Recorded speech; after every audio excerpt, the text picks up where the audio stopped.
Welcome back for day 3 of the Asia Cup 2024, live from Singapore.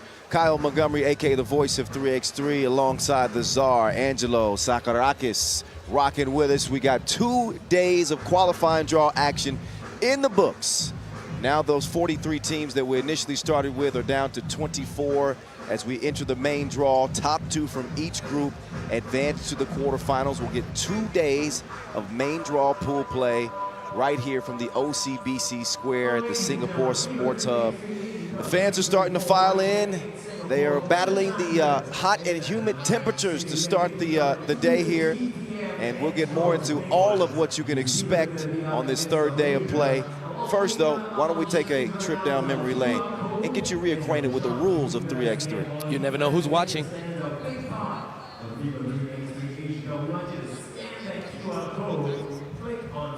To the world of 3x3, baby. It's an exciting new brand of basketball. You got 2 teams of 3 players on the court, and you got 1 player sitting on the bench here with me. Playing on the half court with 1 rim. With the official 3x3 basketball made especially for the fast-paced outdoor game. The first team with 21 points is your winner, or the team with the most points after 10 minutes. You have just 12 seconds on the shot clock, and the clock is ticking, baby. Anything inside the arc is worth 1 point, while anything outside the arc is worth 2. Woo! That's how I do, baby. And once you score, the ball doesn't stop. Offense turns to defense just like that.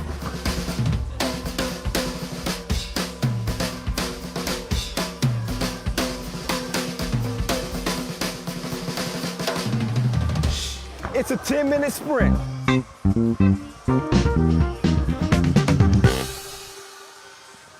Okay, so after that rules recap video, you should have no more questions about the rules of 3x3. The only question I have is why didn't I have a haircut in that video? Why didn't my staff make sure I was looking proper for a video that would be planned for 10 years? No, that thing is gonna live forever, whether I want it to or not. Surely will. Yeah, anyway, so here we are, Czar. We got 2 days in the books, 36 games. The vocal cords are still holding on, I hope. They have to. They better, because we still got a lot more work to do. But now we start to get down to the nitty-gritty. Now we get to see some of the big dogs that got the opportunity to wait the first couple of days. Of course, we're going to see the defending Asia Cup champions, Mongolian men, in action today. Of course, the Aussie men coming out of the qualifying draw, the Australian women that we're playing tomorrow. So these are the top teams in Asia now that we trim the field down. How much are you looking forward to the action today? I think that's it's pretty self-explanatory, but I ask you anyway. You're right, but I tell you one reason why I'm looking forward to action play. The main thing is I want to see how the teams that did not play the first 2 games, the first 2 days of competition, are going to prepare, because you get to see right in front of your eyes how they perform, how your opponents qualified. And let's see whether the teams that just qualified won't be too tired. Yeah. Because some of them had to play 3 games to just get in the party. And now you have another 2 games piece for those teams before even the knockout round. So it's going to be interesting to see how they respond. But I'm also very happy and surprised of how deserving those qualifying teams were, and the kind of level that we saw from those ones that are now in the main draw. We will see how much gas they have left in the tank, indeed, with not even a full day's rest, but that is the nature of the competition, and that's the luck of the draw sometimes. So you see we vibing already. We got Noah Lazarus on the mic. Shout out to him, DJ Laz, keeping it lit. Day 3 here. With 12 games on the slate, we're going to see competition in men's groups B and D, women's groups A and C. So that will make up day 3 for us. So anxious to see all of these teams in action, as I mentioned. We're going to see New Zealand, so we're going to see the Tall Blacks, who were bronze medalists a year ago. We're going to see the Mongolian men's team, although it won't be the same Mongolian men's team that won gold last year. It's the young bloods. It's the young bloods, but they got a veteran in Anand Aryambol. We're going to get a look at him. We're going to see the Mongolian women as well, who are always a competitor. Anxious to see the homestanding Singaporean ladies. Is it Singaporean or Singaporean? Let us know. Yeah, somebody help. Jim, help me, please. Help me, please. All right. Anyway, we're going to get a chance to see them. I'm excited about it. We're going to see if Qatar can start taking steps to regaining the dominance that we used to see from them. But you know what? We should be excited to see that Singapore team play. I want to see how fast they pick up this luxurious knowledge of one of the 3x3 legends of our game that just came out to coach and try to build this program from scratch. So we'll have a lot of time to talk about that. Looking forward first to see how New Zealand's going to start up this competition. Well, New Zealand is bringing out the squad we saw last year, and it is centered by the big man in the middle, Typhoon. That is Ty Wynyard, rocking number 14. Also with Dominic Kelman-Poto with a new hairstyle this year. He's got his bro next to him, and Nico McCullough and Christopher McIntosh rounds out the quartet of the Tall Blacks for 2024.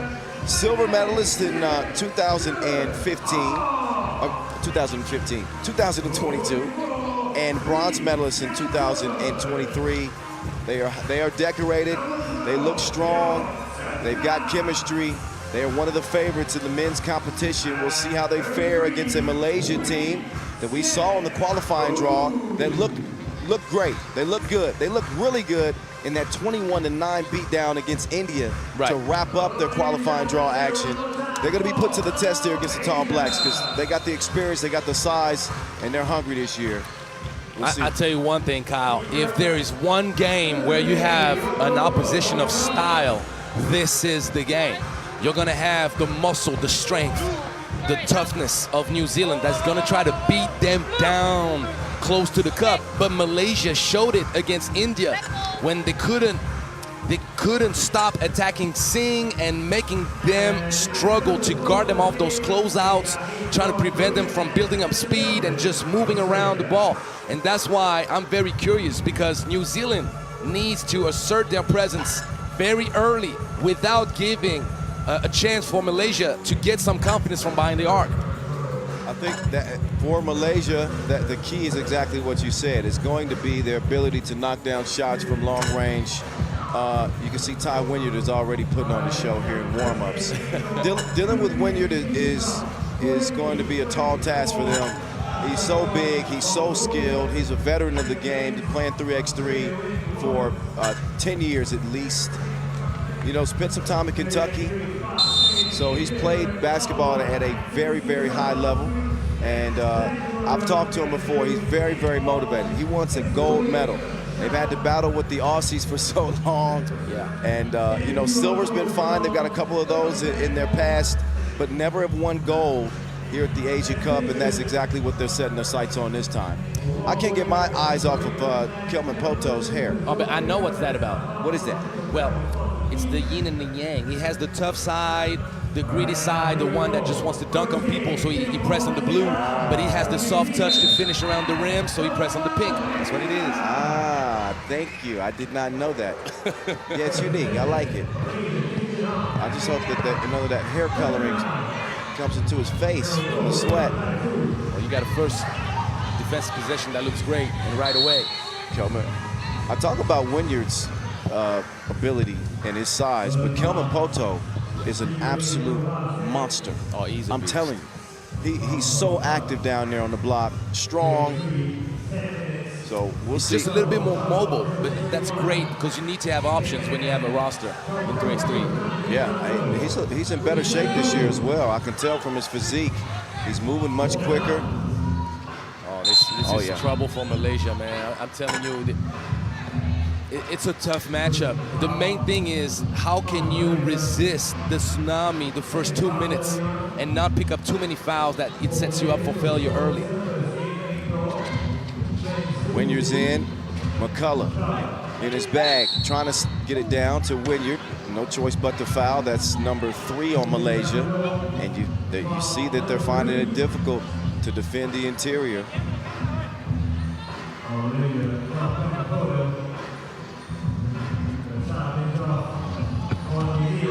And there's Typhoon.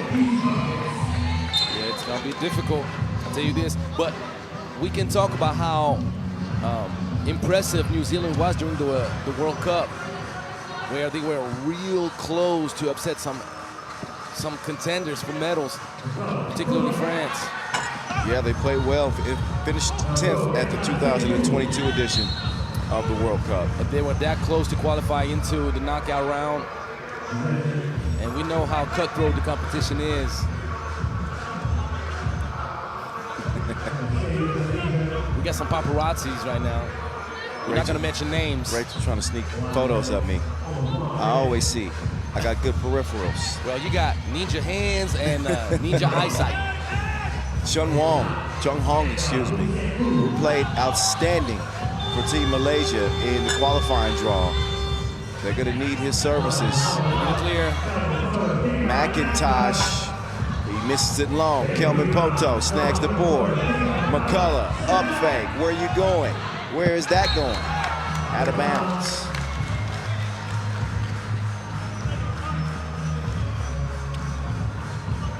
Just a minute into the action, a little over a minute.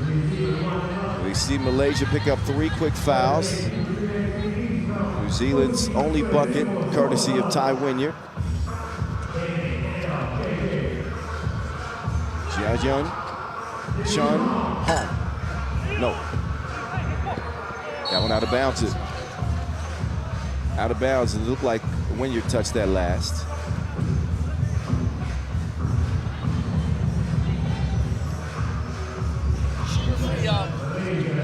That's Noah Lazarus on the microphone in the background. He's dropping out snacks for us, and he made me miss the play. Thank you, Noah. Well, I saw the ending of it. Oh, Kelvin Poto. The Dom. Skills. Too aggressive, though, defensively. That's the blue taking over the pick. I can tell he's been in the lab. Not just the hair salon. He's been in the lab. Physically, this is the best I've seen him physically in at least a couple of years. That shows me somebody dedicated to getting better.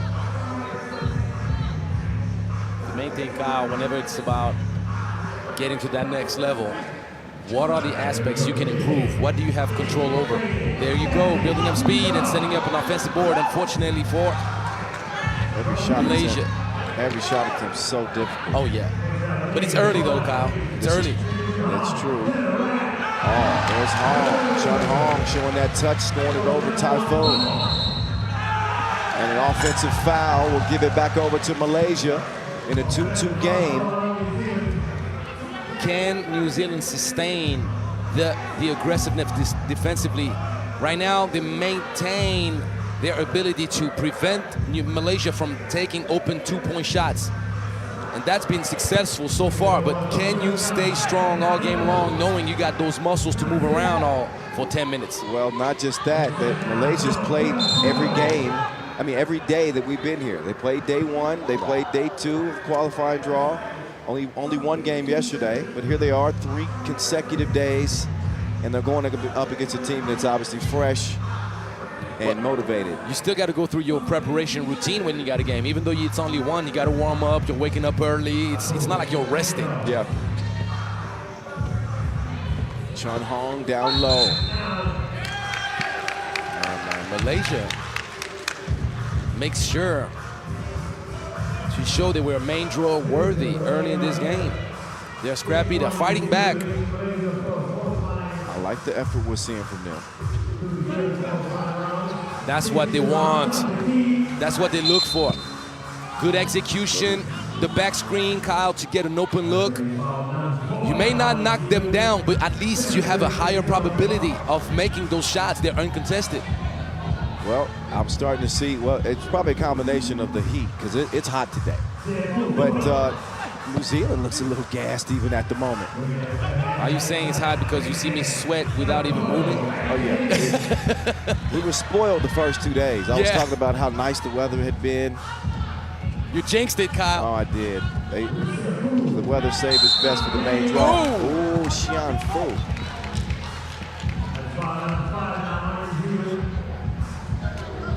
Five fouls now on New Zealand. It was Malaysia in foul trouble initially. 3-zip in about 30 seconds, and now, momentum shift. But that's a great learning point for the ones that are watching us and that discovered 3x3. The momentum shift can happen any second in this game. Never get complacent. Open look, Kyle. Open look, Kyle. John Money. 4-4. Malaysia's got a nice fan section as well. They letting them hear it. Oh, got to make those count. Oh, I believe Kelvin Poto touched that last.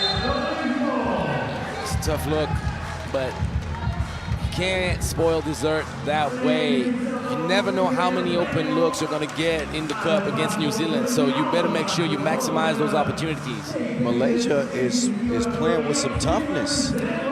Remember what we talked about when we were discussing Malaysia among ourselves when they beat down on India? Yes. We talked about what? We talked about their heart. And matchups. Oh, and of course, matchups. And matchups. Yep. And right now, and we painted the picture before the game started. It was about matchups. You had the physicality of New Zealand and the speed and shooting ability of Malaysia. And right now, it's an even game. Chun Hong, that's bully ball. You said McIntosh, you've been in the gym, but not enough. McCullough down low, Wynyard, back out to Nico.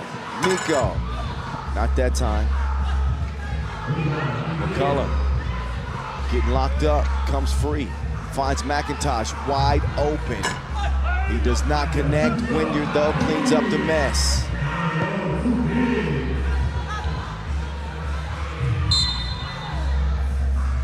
Five game, 5:56 left in our opening game of the main draw. Pool D starts us off here, day 3. Kyle Montgomery, a.k.a. The Voice.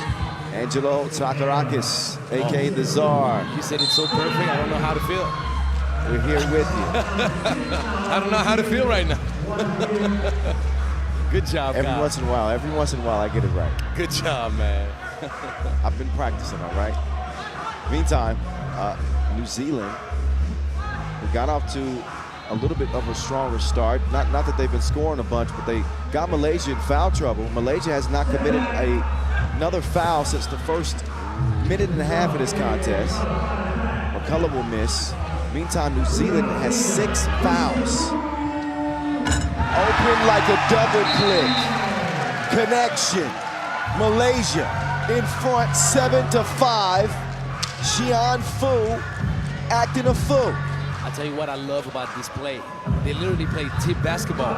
Boop, boop. The ball got exchanged real quick, just off fingertip touches. And that's court awareness. That's basketball IQ. McIntosh misses everything. That ball is saved nearly. Oh, wow. Kelvin Poto coming through. You better get out the way. Malaysia's identity is very clear, but what I love about this team, they believe in their philosophy and they're maximizing those opportunities. They're doing really, really well. Oh, Wynyard bringing the base. At first I wasn't certain if he had cleared it or not. Well, the moment I see somebody go to the cup and I'm not sure, my eyes just go straight to the referee next to him. If they're gonna point that thumb or not. Yes, I saw the thumbs up from official Guy Kim. Oh, he took Wynyard on a trip straight to the rack. Enjoy the ride. It's 8-6.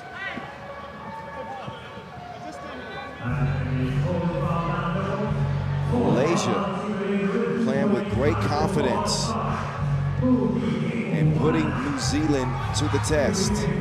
McIntosh coming around to the baseline, he goes. He gives it back up to Typhoon. He lets it fly, that stroke was broke. We still got a long way to go, but one thing that I like concerning Malaysia's chances is the fact that they managed to turn the foul trouble around. Done a great job playing sound defensively. Jian Chun. Oh, tough. That young dude is strong, man. Through the contact, he gets that score. He's fearless. McIntosh, stop and go. That was pretty. Yeah. Put Xian Fu on the bucket list. Uh-oh, that one poked away. Xian Fu for two. Oh, man, I'm going to tell you what. Kelvin Poto helping way too much. You can't do that. Whoa. There's some technical foul. And the basket count, Kyle.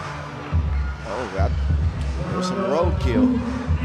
You cannot, when you're Kelvin Poto, help too much. You're playing against Malaysia. All they're looking for is to get open too. So this bucket was his responsibility. Plus, you need to have faith in your guards to withstand contact and fight down low. You can't be too worried and help so far.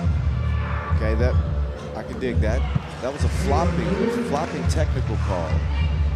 Well, I want to say this man will crush anybody down low. It's tough to resist. Oh, yeah. He brought the heat, though. I mean, it's not like he didn't mean to go. Didn't mean to go strong. 11-9, Malaysia's still in front. Just got to stand your ground against Kelvin Poto. Good luck. Right. Wynyard has it poked away. Loose ball to Malaysia. Xian Fu working from the Inleo logo. Xian Fu, D'd up. Oh, what was that? I thought. You can bank on him. Oh my God. I mean, can you contest any better? He's the one-man Fu-Tang clan. Oh, I like that. That's his new nickname, Fu-Tang. Xian Fu. Oh man, he is balling for Malaysia. And we might be starting the day with an upset. Maybe. If things keep trending in the way that they are for Malaysia, the momentum is clearly on their side. They're playing fearless. They're taking tough shots. Not only are they taking tough shots, they're making tough shots. Oh yeah. And they got foul trouble looming over the heads of New Zealand. Malaysia still has one foul to give. I love this game. This is main draw for you. McCullough's down. They don't take advantage. Xian Fu. He missed it long. That was right in line.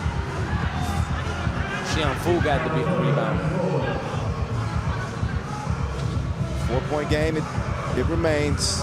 3:30 to go. McIntosh still can't find his mark. Kelvin Poto. Great fake.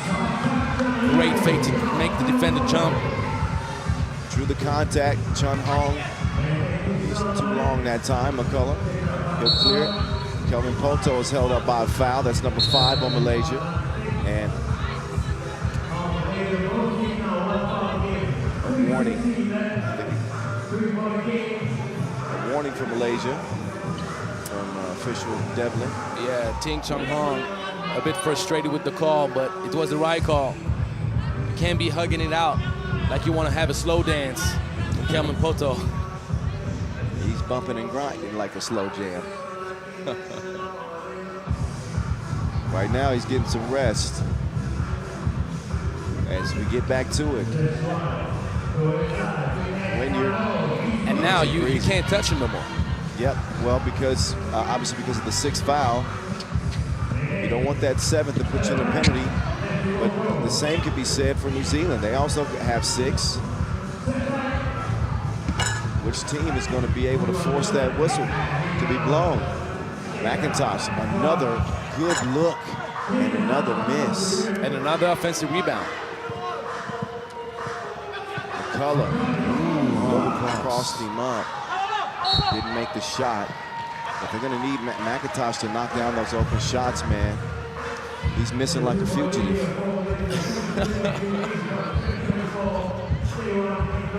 13-11. The opportunities How are going to be there. automatic are you, man? How automatic are you? That's the question. How automatic are you? Fu got his lunch packed. McIntosh right on cue. He does knock down a 2 that evens the game at 13 apiece, and a technical is called. It was out of my...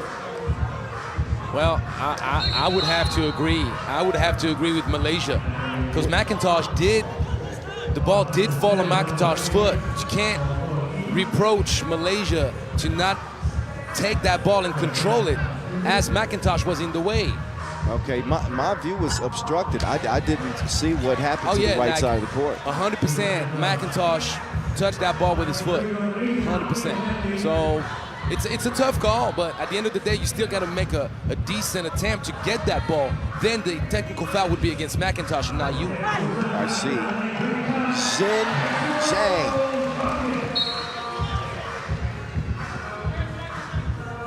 Jin Kang. Excuse me. Malaysia back in front by 1.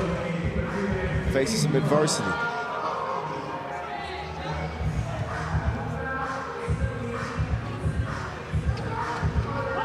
Wynyard with position. Kelvin Poto on the charge. Kelvin Poto. He's a monster, not the energy drink. Even though he's an energy ball. He is a ball of energy. And he just got splashed in the face. Get that man a towel. Tell you what. 16-14. Kelvin Poto on the run. Flips it out. McCullough wide open. Cash money. High-level game, Kyle. 16 up. What a way to start the day. Jian Jun getting tricky with it. And did he give him the "you're too small for me"? Is that what he did? Is it what he did? Oh, Wynyard passed up an opportunity to... Oh, my goodness, McCullough. He's heating up. Air fryer mode. He picked up fast, Kyle. Picked up real fast. Oh, stop it. What you trying to do? Tough shot. Minute 18, New Zealand leading by 1. McCullough, he's on a kill streak right now. He's on a kill streak right now. And June burnt on the backdoor cut. And both teams are yapping a little bit. Fu-Tang! 19 up! You know, he called for and 1, and I would give him righteousness on that one. What a way to start the day. McCullough forces one up. Whoever hits it can win it. This could be game. Chun home for the win. He missed it long. Tipped out too strong. Tipped out too strong. We're all even 19 apiece. This is the first game of the main draw, man. This feels like a championship game. I love it. All right. Y'all wasn't ready for this, were you? I mean, we weren't either.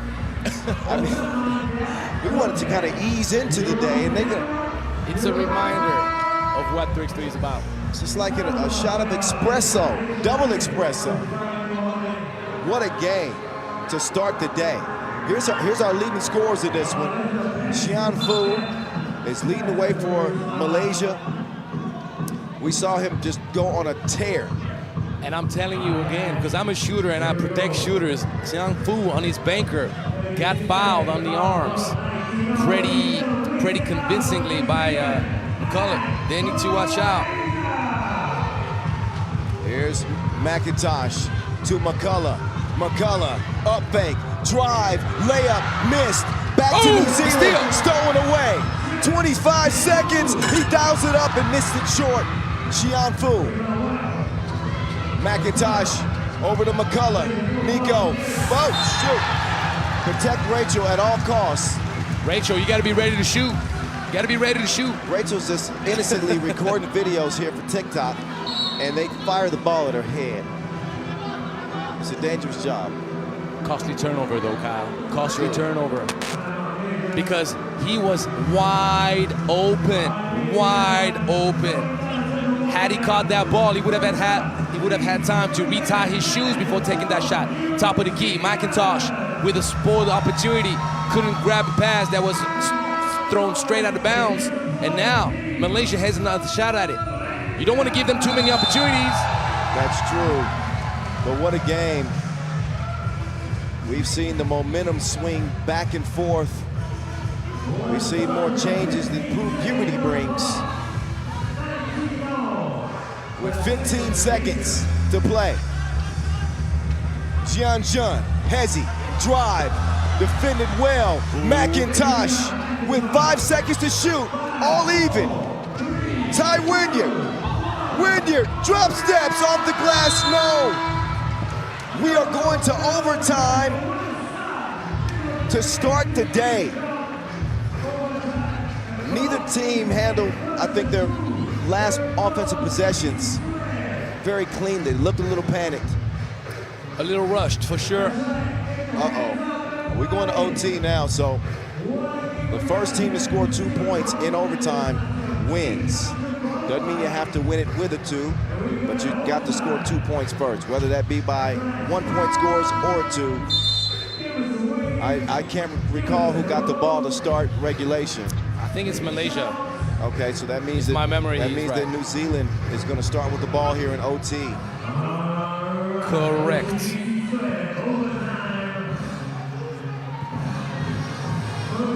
Here's McIntosh. McIntosh dials it up and calls game. He's colder than the Night King. And he came up. He showed up for his team right on time. I tell you what, McIntosh, who has struggled shooting and nails it in OT. tell you what, Kyle, you know you want to get a quick look. So defensively, the switch was not efficient enough. You can't get an open look like this, at least a clean look, because McIntosh is capable of hitting tough shots, and he just did. That's the biggest shot of the tournament so far, as we're talking about main draw. Well, obviously the main draw just started. Obviously, but we could think of that banker to win in overtime for Indonesia. Sure. But that was to qualify into the main competition. I don't cheer or root for any team, and you don't either. I think New Zealand was fortunate to win that game. I think Malaysia played a winning game that game, and that ain't taking nothing away from New Zealand, because if you win, you deserve to win. But Malaysia played a hell of a contest, and for that to end in a loss, I wonder how deflating that might be going forward, because I think that's the type of game that either propels you and gives you momentum heading into your second group play game, or it can completely deflate you. It took a lot to play that 10-minute sprint. The problem is you needed this game so bad if you're Malaysia, because should we remind you who they're going to be matching up with? Yes, you should. We're talking about no other than the other big boys in the competition. Well, Qatar they're big, but they, I don't know if Qatar is going to be the same type of threat as New Zealand. But it's not going to be the same type of threat. It will be a very difficult game for them. But essentially what they'll be counting on is, number one, beating Qatar themselves, but then hoping that Qatar also beats New Zealand. And then three-way tie. That's the only hope. Right. But had they won this, they would control their own destiny. But what a game. That was a thrill to call to start the day. That sets the bar high for the rest of the day. That's how we're starting the day. So everybody watching, all the teams, you better come in with your A game. Keep us going. So that's how things started off in Pool D. Now the fellas will continue to have the stage to themselves, but we'll move to Pool B action. Pool B, Mongolia and Sri Lanka.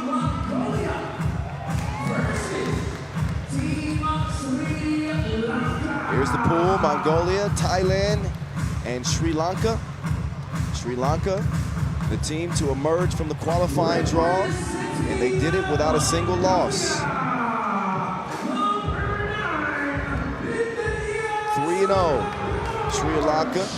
They'll come out second. Out comes Mongolia, the defending Asia Cup champions. Two-time gold medalists. winning it in 2017, and also winning it in 2023. Only one player returns from the 2023 gold medal squad, and that is the archer, Anand Arianbol. Last but not least, as he takes the court with Azbayar Altongirel, Bindaria Sendo George, and Tamulin Chinggis. Stop laughing at me. Stop laughing at me. Man, you did great. What do you want me to say? Security. Oh, hey. First time already. Oh, man, I got to keep track. I got to keep track. All right, we got to find some nicknames quick. Or come on, all my Mongolian people, send me a voice note on how to pronounce each name perfectly. 3x3 the voice. 3x3 the voice. You know what we can think about for the about the previous game? Malaysia also had momentum from their qualifying draw, and New Zealand maybe had the jitters of that first game. So good point. So it could be the same kind of concept for Sri Lanka. Sri Lanka already played 3 games. One big, unscattered, confidence all-time high coming into this main draw, and they're playing against a rebuilt Mongolia team that's looking to keep up the good work, but this time around thinking maybe about Nations League, U21, because we're talking about 19-year-old Tamulin Chinggis. We're talking about 20-year-old Bindiria Sandayor. And we're talking about 19-year-old Azbayar Altongirel. So, if you're Sri Lanka, you're smelling blood right now. You just want to show me up on the names. I peeped what you did there. That's all you wanted to do. It really, truly wasn't the case, but at the end of the day, it's unfortunate if this is what you know what? That's all right. I'm going to get security over here. All right, for the rest of the day, we're going to have another play-by-play commentator with me. Yeah, y'all. Oh, wait. You're listening to this? No, we're good. But you made a good point, honestly, because Sri Lanka, with that momentum, 3-0, they don't have to kind of work out the kinks. No. You know, all the muscles are loose. And they're older. They're stronger, probably physically, more mature. And even though Mongolia has height on them, it's going to be a learning experience for all those young bucks that don't have caps at this level of competition. So you're going to count on the leadership, obviously, of Anand Arianbol to try to guide them through storms that are coming. We got to be careful what we say because Cynthia is watching, listening behind us. We got to be very careful. So stop saying the things that you... I'm just playing. Stop breaking it down. Hey, before we move any further, we want to make sure we give a special thank you to our sponsors, our ball sponsor, Wilson, our apparel sponsor, Peak, Singapore Sports Hub, Eva Air, Sports Singapore, 100 Plus, and Park Royale. Not to forget our official suppliers for this event, Skelter Sports, Baudet, and Inleo. As we are ready to get back underway for our second game of day 3. I guess it's hump day, right? It would be called hump day for the competition, for sure. It's the midpoint of the competition, but after 2 days of qualifying draw. Oh, you're right, it is. Okay, it's hump day, y'all. Main draw. The Czar and the Voice. Mongolia, Sri Lanka. You could also say the master and the apprentice. Wax on, wax off. Okay. I think that works. You feel better now? No, don't embarrass me. I don't like to think of myself as the master. There's nothing embarrassing about that. Embrace it. Anyhow, Sri Lanka stunning with what you doing? What you doing, buddy? You're looking at the ref like he's gonna give you that call automatically. You can't do that. Well, the whistle just came a little late. I think the referees were caught off guard the way we were. That's true, Daniel's son. I'm Mr. Miyagi, right? You surely are. Wax on, wax off. Here we go. Roxon being defended by Arianbol. Arianbol, who hit the incredible game winner against Australia to seal that goal It was Delgernam Dabasambu who won the MVP, but Aryambo was incredible in that final.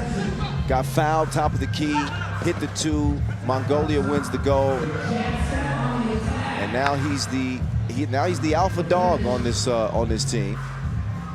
He's been a rising star for Mongolia for several years now. We're going to see what he's able to do with this newly made team. And obviously Steve Sir in the stands, watching upon his younglings. And where's my guy Steve Sir? The camera is blocking your view, but he's right behind the camera. Did you see him now? Steve's done a great job with Mongolia. Oh, surely. An incredible job.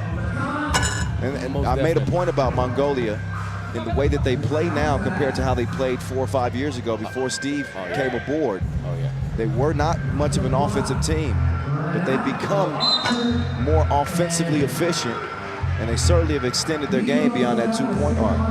Oh, they're a legitimate competitor at the highest level. They are doing a great job on the World Tour scene, and it's setting up the whole program for success. Because you inspire and you show the way to the young bucks. This is how you got to do it. Yeah, for so long, they've depended on key players, Delgernam Dabasambu and Dogun Inkbat, who got MVP in 2017. Now it's a new crew. Mongolia lead it 2-0. The sun hits the deck. You know what I like about this look with the way the team Mongolia is built right now? They got length. They don't have the strength. They don't have the muscles yet, but they are developing. Oh, they tag the long arms, just as we talk about it for the block. But Mongolia, if they can keep those young talents together, they're going to be a factor. And obviously, they want to be competitive right away and shock everybody, because age ain't nothing but a number. But at the end of the day, experience is also something that matters at this level of competition. So I'm going to keep an eye out on those guys. That is absolutely correct. The archer has yet to find his mark. Sri Lanka will get it cleared. Oh, that's blowing a tire. But he had a spare with his teammate.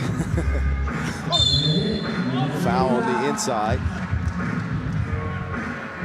So Mongolia, who represented their country in the 2020 Tokyo Olympics for 3x3's debut, will have a chance again to make it with the Universality OQT in Hong Kong, as well as the OQT in Utsunomiya, Japan, and the final OQT in Debrecen, May 16th. So they're going to get 3 cracks at it.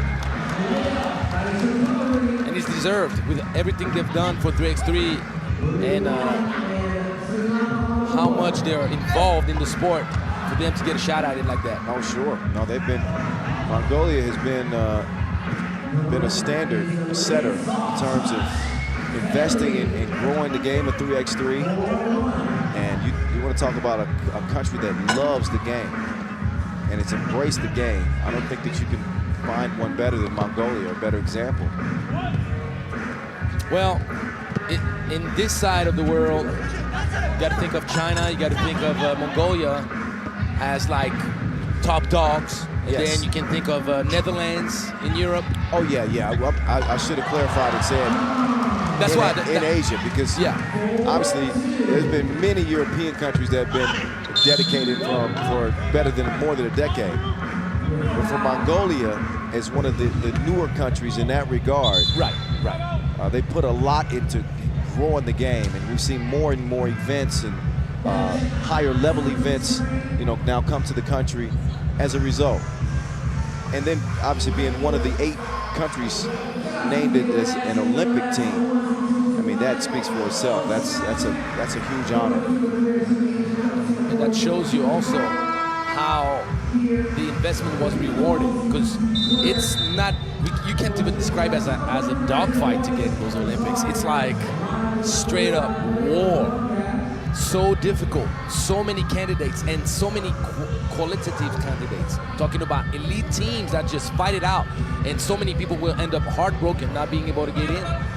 Yeah, now they didn't medal. I should say that. They did not medal, but they were there, and they will have an opportunity again. Several cracks at it this year. Right now, they try to take their best crack at Sri Lanka, and it's 4-2 as a result. I'll tell you one thing about Sri Lanka, Kyle, that I don't really like starting this game up. They're going for one-on-one solutions, and it's not paying off at all. That's not what made their strengths in the qualifying draw.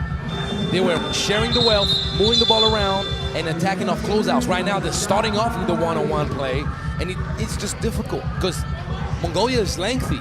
And also, think about the fatigue accumulated after 3 games. You ain't got the same fresh legs to attack those gaps. They look a little frazzled, right. I would say. Right.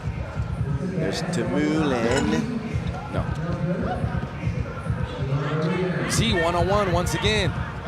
Yeah, a bunch of ISO ball, tough shot. That's not the best shot you can get in your offense right there.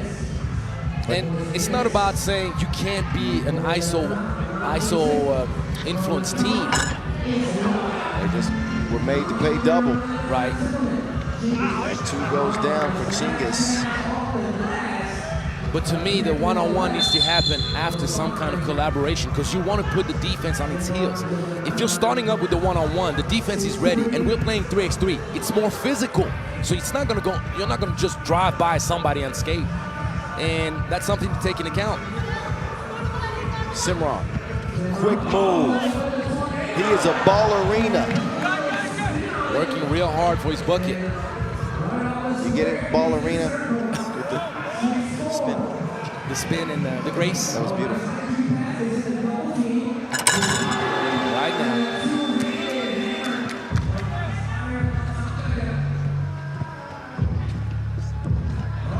Off balance layup. Rookson. Sri Lanka finding the way to get a few buckets. Nice defense. They denied the archer. The Sun rises to snag the rebound. They will now set the screen. There Gets you it go. Back, elevates, score plus the foul. Rebound, pass out, collaborate, pick and roll, pass it to the cutter, get the N1 to go. It's all about that, not trying to take anything away. I really like this Sri Lanka team. Obviously, if you listen to the broadcast during the qualifier, you know how much we appreciate their effort and what they've accomplished. Just trying to say, for those that watch the game, pay attention to details being thrown your way. Simran with a step back. Comes up very short, and he will check out. Pawan will come in. Sri Lanka trailing by 1 point against the defending Asia Cup champs.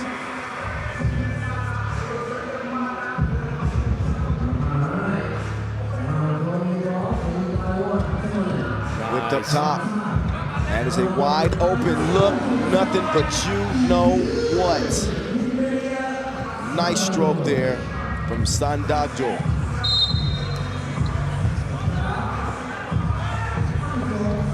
Defensively, though, on that coverage, Sri Lanka completely collapsed. You can't give Mongolia, that is now renowned internationally to be a dangerous team from behind the arc, to get such open looks. Oh, Roxanne. Did you see that move? I surely did. Downshifted, Euro stepped, and he laid something. 9-7 is the result. Finishing off balance. Nice touch. 4.5 to play in a 2-point contest as the archer is being harassed by Pawan. Pawan got a hand on that. That'll leave 3.9 seconds for Mongolia to get a shot up. And Aryan Bold, the veteran of this team, they're going to depend on him heavily for the remaining 4.5 to play. Puts his foot on the gas, gets to the lane, but misses the layup. Pawan, meantime, wide open on the right wing. Pawan driving. Pawan missed it front rim. The Sun snags it. He goes off the window, and that'll pull Sri Lanka within 1.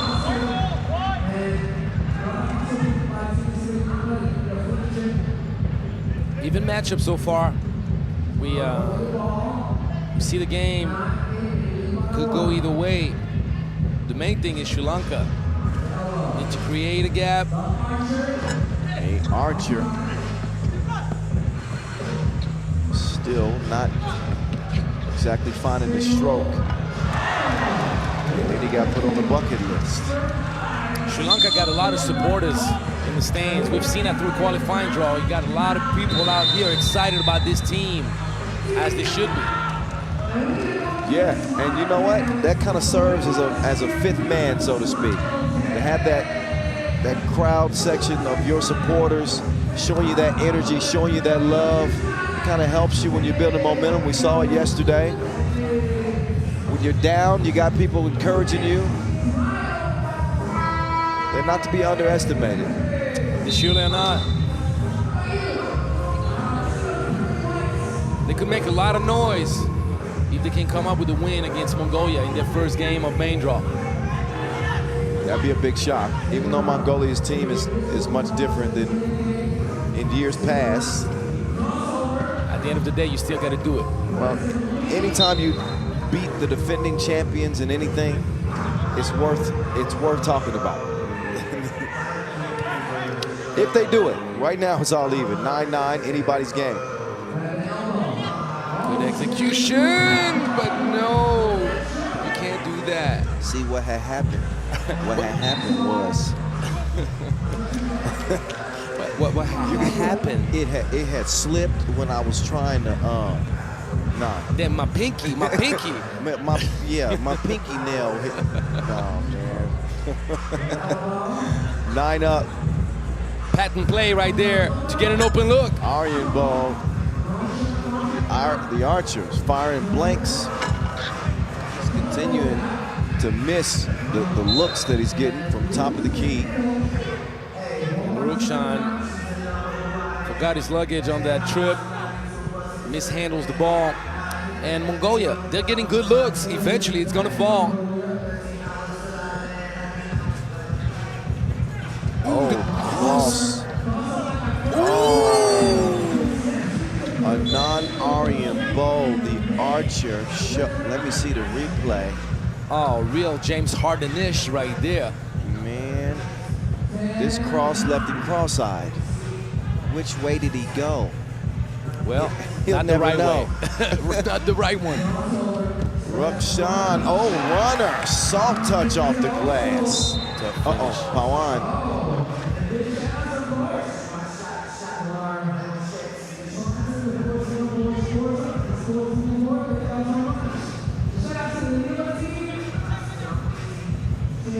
Pawan Gamaji, lightweight, but heavy spirit.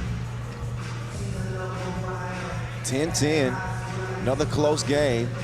Not quite like game number 1 of the day. But it's still exciting. But it's still tight. I mean, this is very likely going to come down to the wire. 2:42 left. I think we can rule out 21 points being scored. Right. It's going to come down to who executes best the rest of the way. Mongolia's in the penalty defensively. Sri Lanka, though, in a better position in terms of the fouls. Right. But the importance of each game is magnified in the main draw because there are 3 teams pools. So when you're looking at the qualifying draw, having 3 games, you still have more leeway based on a loss or a win. It's like, it's good, but it's not that critical. In a 12 teams bracket, each game is do or die.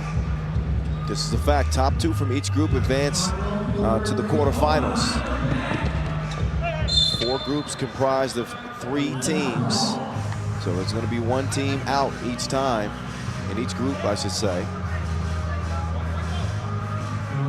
So wins are at a premium. We're going to see who gets one here in the next 2 minutes and 22 seconds. Ajbayar! Ajbayar! Abusive.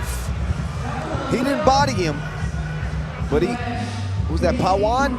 Well, he body checked him. He body checked him. Ooh. Ooh. Look at this again. This was almost disastrous for Pawan. He goes in, but he didn't yam it on him. unfortunate. Couldn't put the lid on that. Tabulin, too strong, tipped, broken up. Back to Mongolia. Young Bucks missing the Here's finishing Tabulin. touches.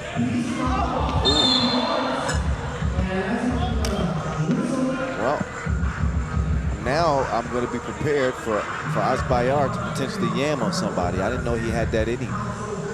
Well, he fingertip dunked a bucket earlier, but apparently he got those go-go gadgets. Go, Gadget, go. It's another generation. Yes, sir. Those were the good days, weren't They were. They were. Heathcliff, I sure do. Garfield, How do you not know Garfield? Even the new generation. Looney Tunes. Oh, you're going to learn today. He That's got spin Looney class. Tune right there for sure. Made him look silly.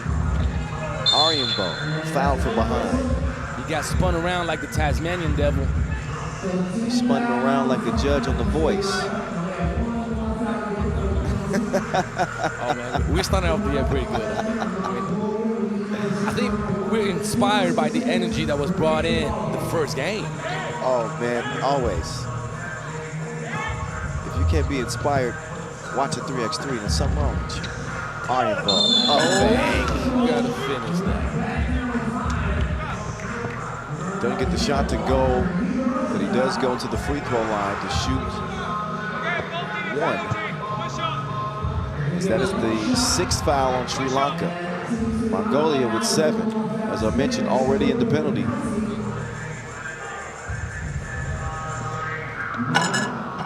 Arianbo.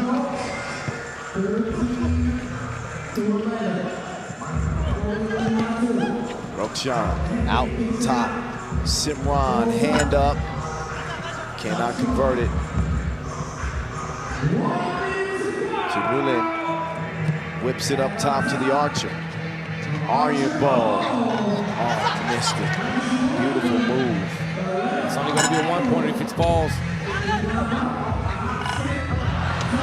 Sri Lanka getting no love. Is it fatigue kicking in, Kyle? Could be. They're missing some point-blank opportunities. Asbayar, the runner, no. A lot of rims out. But Sri Lanka have an opportunity to pull within one or take the lead. I think they prefer to take the lead. 2 free throws upcoming. As Rukshan will go up to the line. His team down by 1. 27 seconds to go.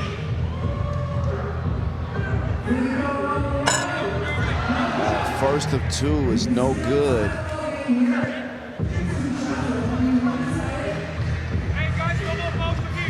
Rukshan with another free throw attempt, however, that can tie the game. Second free throw is missed as well. A missed opportunity, but still plenty of time left in the game. 20 seconds left. Arianbo makes his move. The Archer. Too much arch on that. Sri Lanka could win it with the dagger. Sri Lanka trying to snatch a win and snatch Arianbo's ankles. Tie game, 13 apiece. Ball is broken up. Tabulin nearly hit it. We're going to start day 3 with back-to-back overtime games. We earning our money. They're going to force us to earn this money. We put in overtime. Money. Get this money. Oh, look at that. Look at the snatch back. But I tell you what, though, the score does not translate to how many opportunities were available for both teams. A lot of rimmers, the ball just teasing us, hitting the rim multiple times, getting out, a lot of layups. A lot of shorties missed. Right. Well, we go to overtime again, and if you need a reminder on the rules, first to score 2 in OT wins. First to score 2 in OT wins.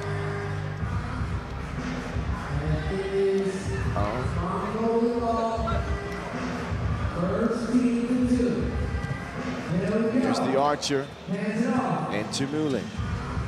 Tumulin lets it go. No.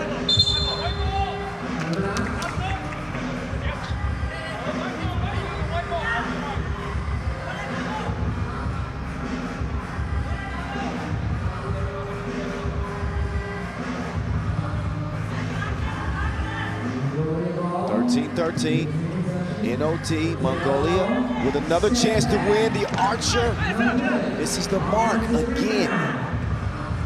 Tumulin, step back, gets it back. He will let it fly. So Mongolia trying to win this game in one shot. It's Simran. He will miss it. You got to communicate defensively. You can't afford to have a mental breakdown at this point of the game. Anand Aryabol misses it. He'll get another look and misses it again. So both teams missing like old people's teeth. I just got the sight of that in my head now. I mean, they are building brick construction around the rim. Nobody can find their touch. Mongolia continue to get opportunities. This time it's Tumulin. He misses, but it's recovered and scored on the inside. So Mongolia needs to make sure they cover that two-point land like their life depends on it. Rukshan got sent packing. Mongolia need just 1 point. Azbayar has it swiped away. Not a pretty, I'd say not a pretty game. The last couple of possessions of regulation and here in overtime, you don't have to win the game with a 2-ball. No. If you have a wide open lane, you take what the defense gives you, score the 1-point bucket, and there's less pressure because now all you need is 1 point. But each team just firing up twos, missing twos, until Mongolia finally got one point. But how many times did we see a team go for that easy bucket and get heartbroken by a lucky 2-point shot thrown off a glass or something like that? So you always have the counter argument. It's true. I don't mind taking a 2, but forcing a 2 is different. If you get a good look, you take the 2. Agreed. But you don't force it. Aryabol, he's out of there, and so is Mongolia, straight into the winner's circle in OT. 15-13, courtesy of the Archer. Was not his best shooting performance. Doesn't matter. Win is a win is a win. Sri Lanka, although they were undefeated in the qualifying draw, they will suffer their first loss here in Singapore at the hands of the defending gold medalist from 1 year ago. Mongolia, again, they win it 15-13 in OT. As we open up Pool B action in the men's competition. Another look at the layup to win it as the Czar is standing by with the Archer. A couple of nice nicknames. I'll get it over to Angelo, hear what the Archer has to say about that opening win here in Singapore. The Czar.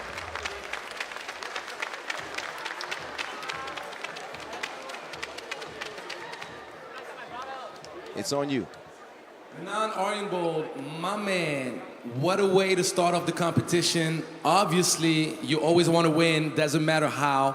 But tell me, what do you think of this Sri Lanka team that forced you to go to overtime? Yes, every first game is very hard, but my team is very young team. Game by game, we better. And Sri Lanka, what's your impression of this team? There's it's very good team. It's 1-on-1, and they're not too much experience, but they're a good team. So being the old dog, you're almost like the veteran, even though you're still very young. How do you feel about the young guys that you have on the team that are doing a very good job, but that are still very unexperienced? How do you look at your role as the old dog? They're very tall, and we are rebound and screen. We can all. That's it. All right, congratulations, man. Good luck for the rest.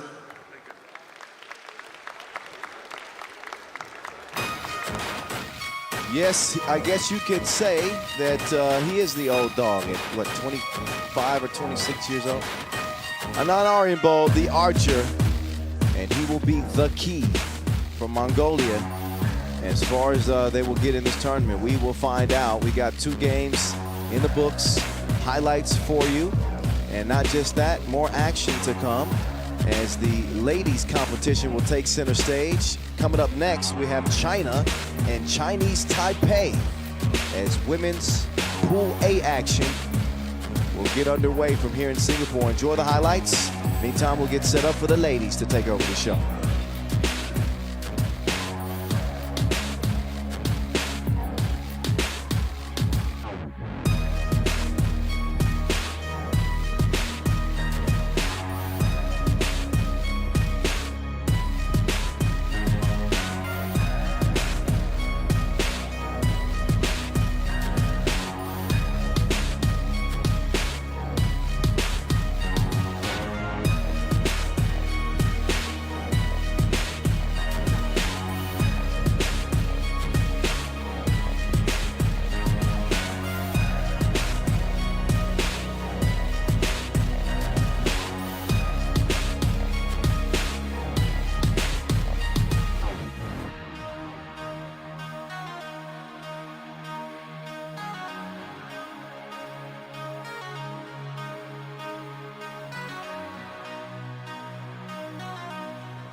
FIBA 3x3 Asia Cup 2024 Singapore.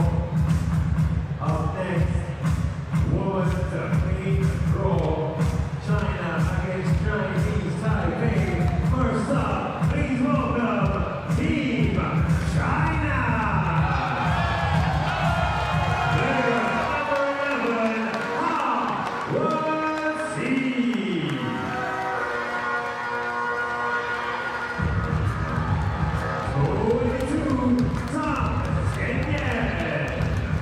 All right, I told you, day 3 is going to bring some heavy hitters.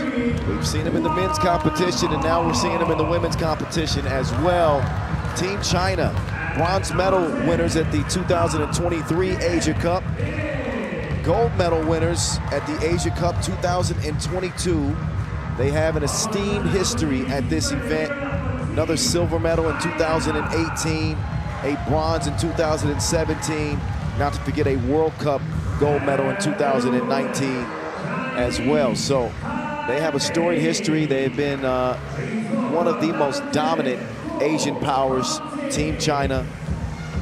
The success that they had at the Olympic Games as well, taking a bronze in Tokyo. I would say that they are one of the standard setters, one of the bars to shoot for when it comes to success in 3x3 in Asia. They will be doing battle with Chinese Taipei. Chinese Taipei, also a direct qualifier, being able to skip those 2 days of qualifying draw action. So these 2 teams will be touching the court for the very first time. Oh, well, that's unique. They must have practiced that. The lean back, did you see that, Angelo? The lean back. I think I liked it. I think I liked it. I think I saw that on TikTok or something. But if your people don't dance, they just pull up the pants and do the rock away. And then all right, let's lean into this one. Hopefully it's going to be a good one. It's a lot of talent on the floor. There's Rhiannon De La Torre and Eddie Liu to officiate this one. Shout out to Stefan Dan. Nobody ever mentions Stefan, but he's on the court taking all the photos and stuff. You see him over there with his camera? stylish man. Oh, he's always stylish. This shout out will embarrass him because he can't even hear it. He doesn't know what I'm talking about. Anyway, enough about him, more about the game. 2 teams we haven't seen, Angelo, so kind of hard to, you know, put them under the microscope and look at them because we haven't seen them. We haven't seen them, but we have seen them in previous events. We've seen them in different competitions. Yeah, that's a fact. We have not much because in terms of the international experience, you look at China in particular, a 21-year-old, a 20-year-old, and Wang and Zhang. I'd have to take a look at their other experience. Xianping Zhang does return from that bronze medal team, but the only returning member. Everyone else on the team has no international caps, so Xianping Zhang is the only one with any significant Asia Cup experience. Right, but Chinese Taipei, as they are right now, besides Wu Qingqian, was the squad that was at the 2022 U23 World Cup in Bucharest. All right, let's get this one underway. Good ball movement. Good attack. Easy lane, easy score. Zhang quickly swings it left to Wang. Wang on the drive, no choice but to foul her. Right, using up speed against Chen.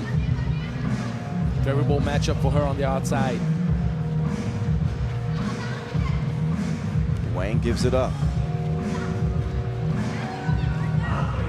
Xianping travels with it. Right, you can't lift up your pivot foot. Seen a lot of those calls. The refs are sharpening up on players that are, moving that pivot foot. And I like it. I won't lie. I like it a lot. Zhang spinning off of the contact. Cannot get the bucket as a result. Loose ball goes to Chinese Taipei. Chen will let it go. That is a misfire from the left wing.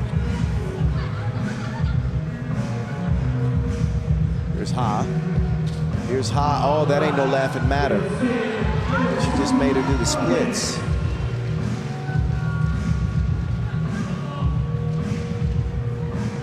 One.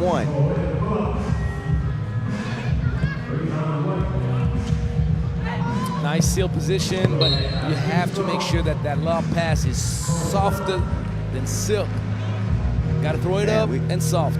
We got to see that replay at some point. Did you see she made her fall? Was it the spin move that made her fall? Maybe a little bit of a slippery sole on the shoe. Well, a highlight is a highlight. A highlight is a highlight. But you still got to consider all parameters of that highlight. I just hate overreacting. You know, when somebody bumps somebody down, or a guy trips over somebody's foot, and they at the same time as a crossover, and everybody says, fall down. "Oh," you know. Yeah. I just want to make sure I'm accurate in my reaction. Yes. All right. And it is to be appreciated because you don't want to hype things up that shouldn't be hyped. Exactly. Right. But anytime I see anybody fall, I'm always. You're double checking. I'm double checking, like, delay of game warning on China. The first one. Su. Nice. Dive drop. Chen finishes things off. And Hong Wang got caught slipping. And I say it a lot, Kyle, but Su. two people on the ball gets you in trouble. Defensively, you can't just be two people jumping outside and leaving the roll girl by herself. No, obviously, double teaming is not advised in 3x3. It shouldn't be allowed. Yeah, I mean, it's a death sentence. Su, peace out. See you later. I see you. See you later. She scores the short range. That was a great idea. The great look, actually the recognition from Chen was on point. Her teammate's defender had her head turned. She was burnt on that back door. She just couldn't count on her teammate's recognition of that. Unfortunate. Yang Pang dip into the bucket. Got a whistle. Foul blue. That is the third on Chinese Taipei.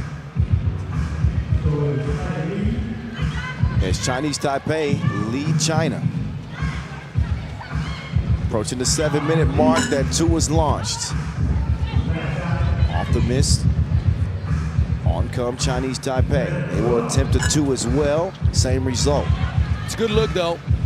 You can't get mad at that shot. You got to take what the defense gives you, as we always say, Kyle. Jianping, she's the game changer. Obviously had a big role in China winning that bronze last year. I think the more China feeds her, the better their chances will be, because Chinese Taipei have come to play as well. There's Team Singapore. You probably can't see it at home, but Team Singapore is in the building. Look at the fans, man. The fans are going crazy. They're going to be giving us the bum, bum, bum. How do you call that? Tambourines in English?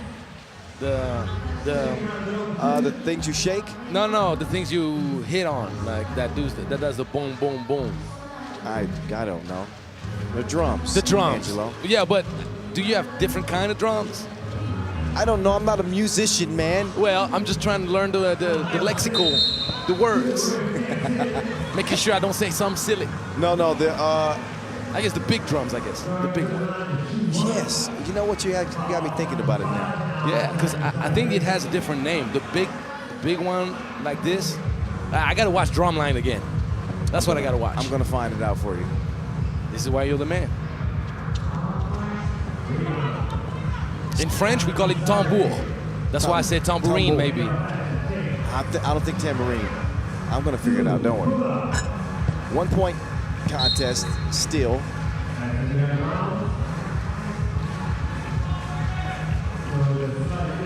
And there's the Singaporean fan section. Looking good. They're going to be turning up over there. I promise you that. Right now, a bunch of good ideas, but players are a little bit out of sync and imprecise, inaccurate. Yeah, 3.5 minutes in, and we got 7 points scored total. And both teams are struggling to get any momentum offensively here. A little bit more shocked with this Chinese team to have such a slow start. And now there's Jianping Zhang. This Chinese squad is a mix of experience and youth. Oh, there you go. Shoot. Su, responsible for the last 2 ball. Oh, look at the How about defense. that? Trying to go for the quick back-to-back. Couldn't get enough elevation on that shot. Oh, they fell asleep defensively. But the pass is not good. It's a wide open bucket. That's all it takes to ruin a potential score. Right. But they definitely had one lined up. Now they got 6 seconds to shoot. Ha does get it up. Left iron to Jianping Zhang. 6'4". Ha off the glass, but wait a minute. Shot clock violation, didn't get up in time. So a wasted possession there for China, who trail it by 2 still. Chinese Taipei would love to upset Team China, who come in as the 1 seed. Chinese Taipei, the 8 seed. And another travel on the check ball, Kyle. Wow. Boys and girls, clean that up, please. If they're watching film, then they will. And you know they're watching. That one touches absolutely nothing. The wind has picked up.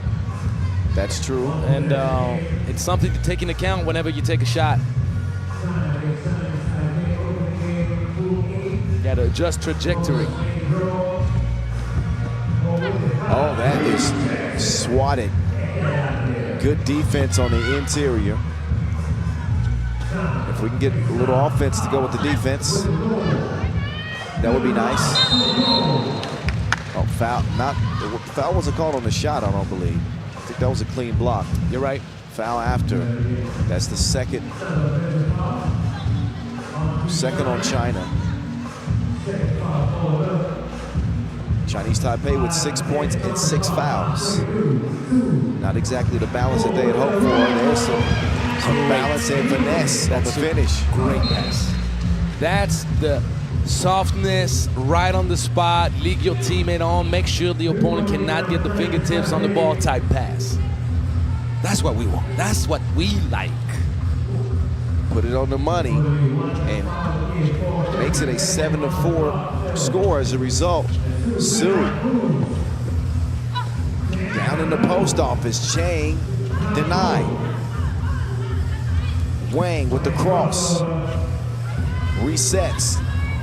Faces some tough defense. They're getting late in the shot clock now. Xiaoping Zhang, how did she make that?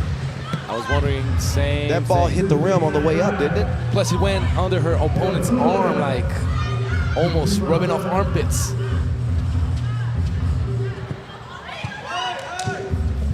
(7-5). Down to the post again, and here's Xiaoping Zhang. Great job. This is what I was saying. They need to get her the ball.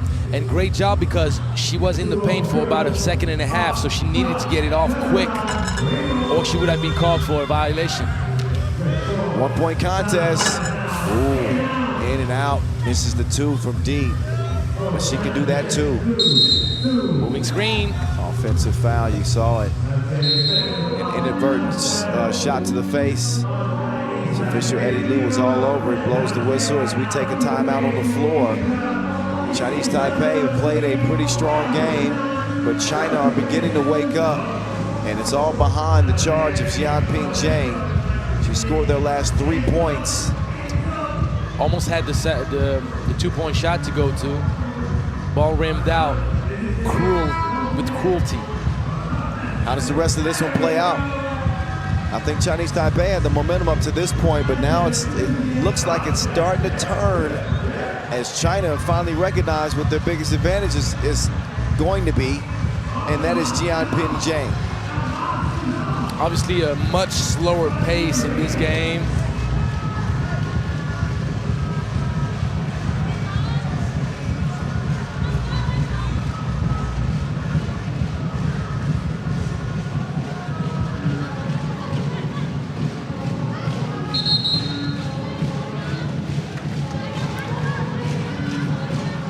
.341 to go. Chinese Taipei with a 1 point advantage, but 7 fouls in the penalty. So China have got to like their chances where the game stands right now. 3:35 and counting. Inside as Chinese Taipei go. Qing defended well. That one swatted away. That leaves about 1.5 seconds to get a shot up. So Could have been called a foul on the arm. Was a close call. China a little bit lucky on that contest. nothing to be done, but try to get to the rim there. That doesn't even happen. Well, 1.5 seconds, you just don't have time.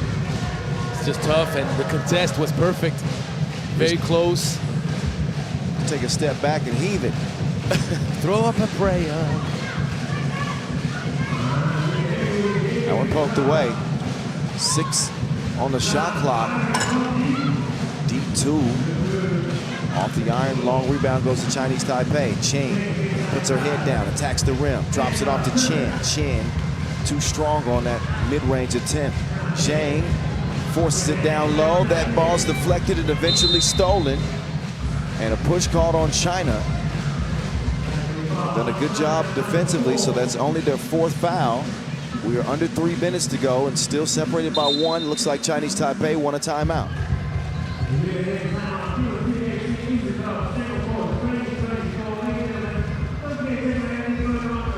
Angelo's too busy posing for pictures. He's supposed to be giving me some analysis right now. He's showing his pearly whites. Look at him. But you ain't comparing me to George Clooney. There you go. Oh, you got jealous about that yesterday, didn't you? Oh, Well, I must confess. he was like, he doesn't look like George Clooney, not at all. Well, the truth is, he does not. Neither do I, though. Somebody must have, I was going to say, somebody must have told you that before. They lied to you. I tell you one thing. I ain't got neither the hairline nor the nose to look like George Clooney. Anyway, back to the action is Chen off balance. It goes off the glass and down. And the turnover right after Wow, and the immediate turnover. China gives it right back over. I think Su can be a game changer too. That speed that she has off the dribble and her ability to create shots for her teammates, not shots like that, but not like that one we saw just now. She does have the ability. Taking the count to win. There's some pushback there. And talking about the win, you can see the nose flying out real quick, but the foul drawn, that's a huge play potentially, as China could tie things up with 2 minutes and 30 seconds left in this game. Ha gets hacked and will be shooting two big free throws that could tie it up. Can't tie it at the free throw line, but they can pull within one if Ha is able to connect. Not matching up on the free throw gets you in trouble. You need to watch out. Well, they were able to avoid being punished by the two. Right. But still, that transition defense has got to be cleaned up. Chen had the right idea, but just lob it up. Lead your teammate towards the spot you think is the safest and lob that ball up. Ooh, the block by Chen. Runner off the glass. Ties the game at 8 apiece. Crossover on Ha. She gets called for the foul. China's now got one more foul to give. That'll put them at 5. So I thought there wasn't actually a foul call, just out of bounds. If there was a foul call, it's not showing up on the board. No, it was a kickball. Kickball.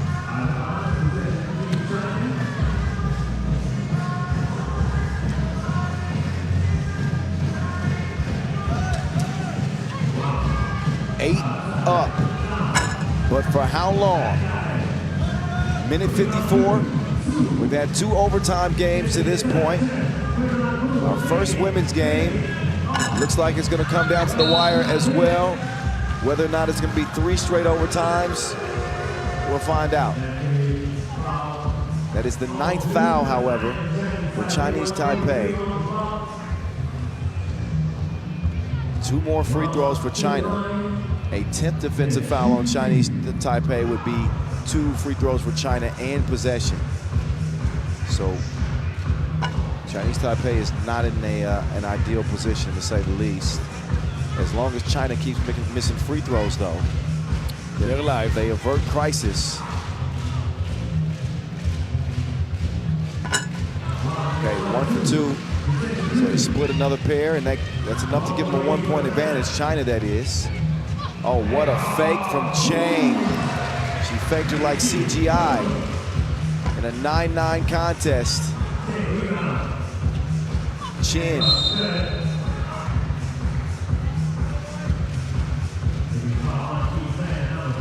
Minute 25 to go.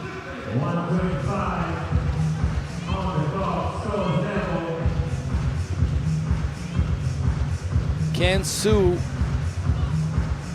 unlock the situation, or Chen for Team Chinese Taipei? Very unfortunate. And now China in control, having the double bonus looming over the heads of the Chinese Taipei ladies. Oh, good defense. But bad transition outlet.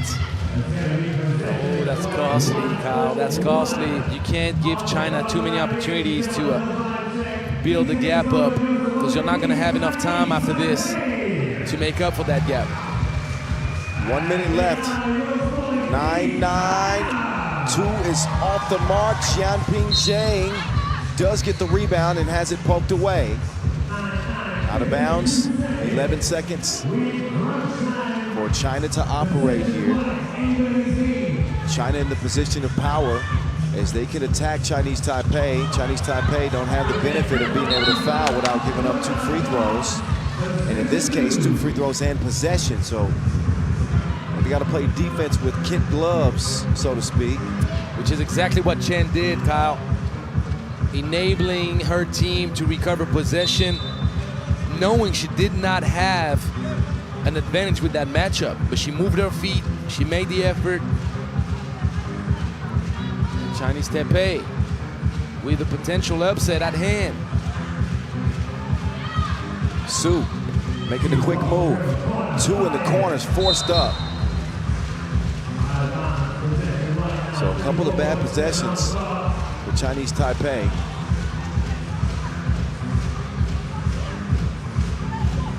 With 34 seconds left, it is still a 9-9 game. Xianping Zhang, passes off the mark. Both teams continue to shoot themselves in the foot with bad passes, bad decisions, turnovers. Like, they need to tidy things up. This game has been a mess for each team the last several possessions. Chen. And China is at the mercy of the bucket right here. We got 15 seconds left in this game. Still 9-9 tie. Zhang will pull up. Can't give him the advantage. Wang to Zhang. Over to Xianping. Oh yeah, it's 3 seconds in the paint. That's 3 seconds in the paint. Yeah. So now 3.5 seconds. Could have been called earlier though. That 3-second call. That was more like they were like 8 seconds in the paint. No. Oh man. That was certainly 3 seconds. There was a hot barbecue going in there. I don't know who was cooking, but no one wanted to leave the place. Seriously. So they adjusted the time a little bit, 4.4 seconds. I think that's the right thing to do. Are they going to hand the ball off to Su to give her a shot to use up her speed to get to the cup? Let's see. They give it to the one, yeah. Oh, for the win! Whoa! Well, that's now back to back overtimes. They're just trying to get her like late on schedule. Well, that's what they're trying to do. We're putting in overtime, literally. And 3 games and 3 OTs. So it's going to be a race to 2. Once we get back started, we can forget about our little break that we were going to take, Angelo. I can't even get a sip of coffee now. Tell you what, well, you got a Go Good muesli bar with a blueberry cranberry. That's going to be melted right now, but if you want to get some sweet stuff on your tongue. Very much, I appreciate it. We get some bonus ball as we get ready to go to overtime. Pool A, women's action. China 9, Chinese Taipei 9. Somebody's got to win it here in OT. Chinese Taipei cannot afford to commit a foul by any means necessary. Ooh, a little bit late on the outlet.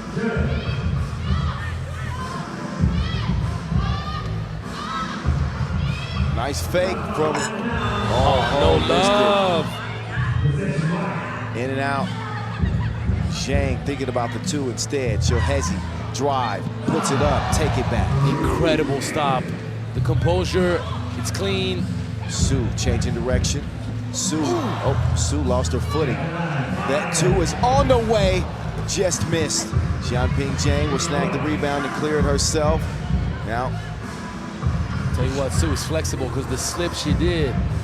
she bounced right back up. My groin would have given out on me. Chen, 2, no.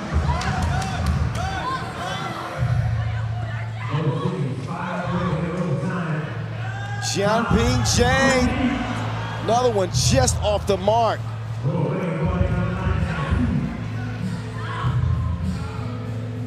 Oh, Su throws it away. Jianping, dime time. What a pass to the cutting Wang. That gives China the 1-point advantage here in OT. That was a double dribble. They didn't catch it. Can Chinese Taipei steal victory from China with a 2? They're dead tired, I tell you that.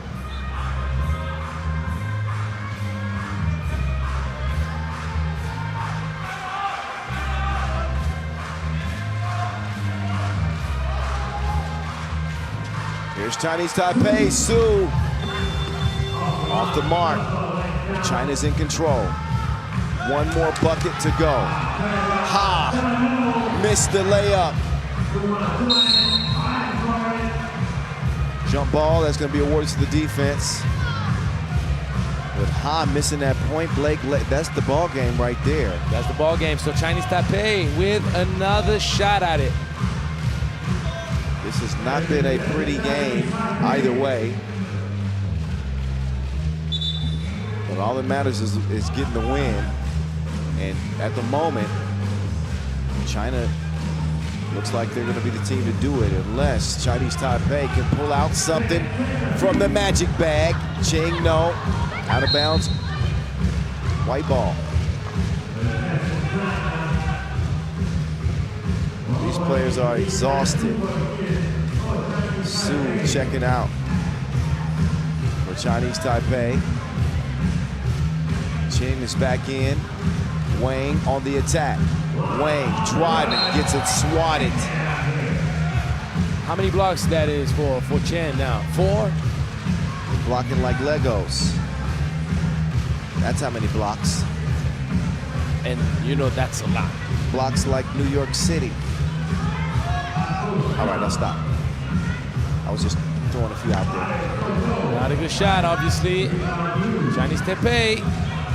You know what it looks like? Like Chinese Taipei is going to steal that one away. You think so? Well, because China is just missing easy opportunities and making questionable decisions.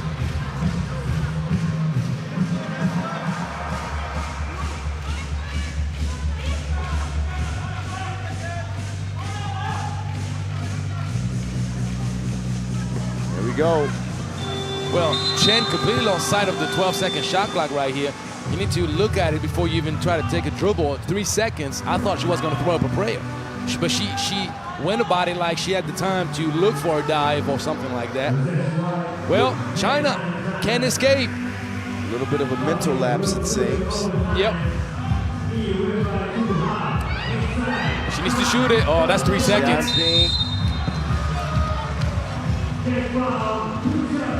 Shooting foul. Zhang could end it at the line. Had she turned around right away, Kyle, on the catch, then no 3-second call. But if you take the time then to set a dribble or two, knowing that you've been flashing, asking for the ball, turning around, like it was a close call. Obviously, China is probably going to finish now, unless Zhang wants to make it last forever. Make it last. One more attempt here. There you go. Jianping Chang, and she misses them both. Well, as long as there's life, there's life. So, Chinese Taipei maybe with a potential stop.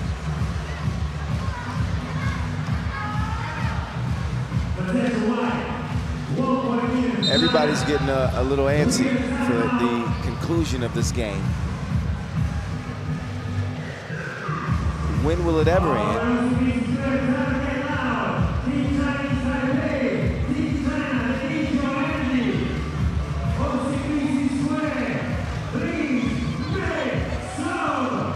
Both teams will have their final discussions. And the funny thing is, if the Chinese Taipei, I mean, they got 9 lives. Yes. All these missed shots from China, missed free throws, turnovers. They've gotten every chance they could ever hope for and ask for in overtime. Jianping Zhang, D'd up. Offensive rebound to China. The ball did not touch the rim, Kyle. The ball did not touch the rim, Shot Kyle. clock violation. You're not paying attention. I did mention that I have a feeling Chinese Taipei is going to steal that one away against all odds.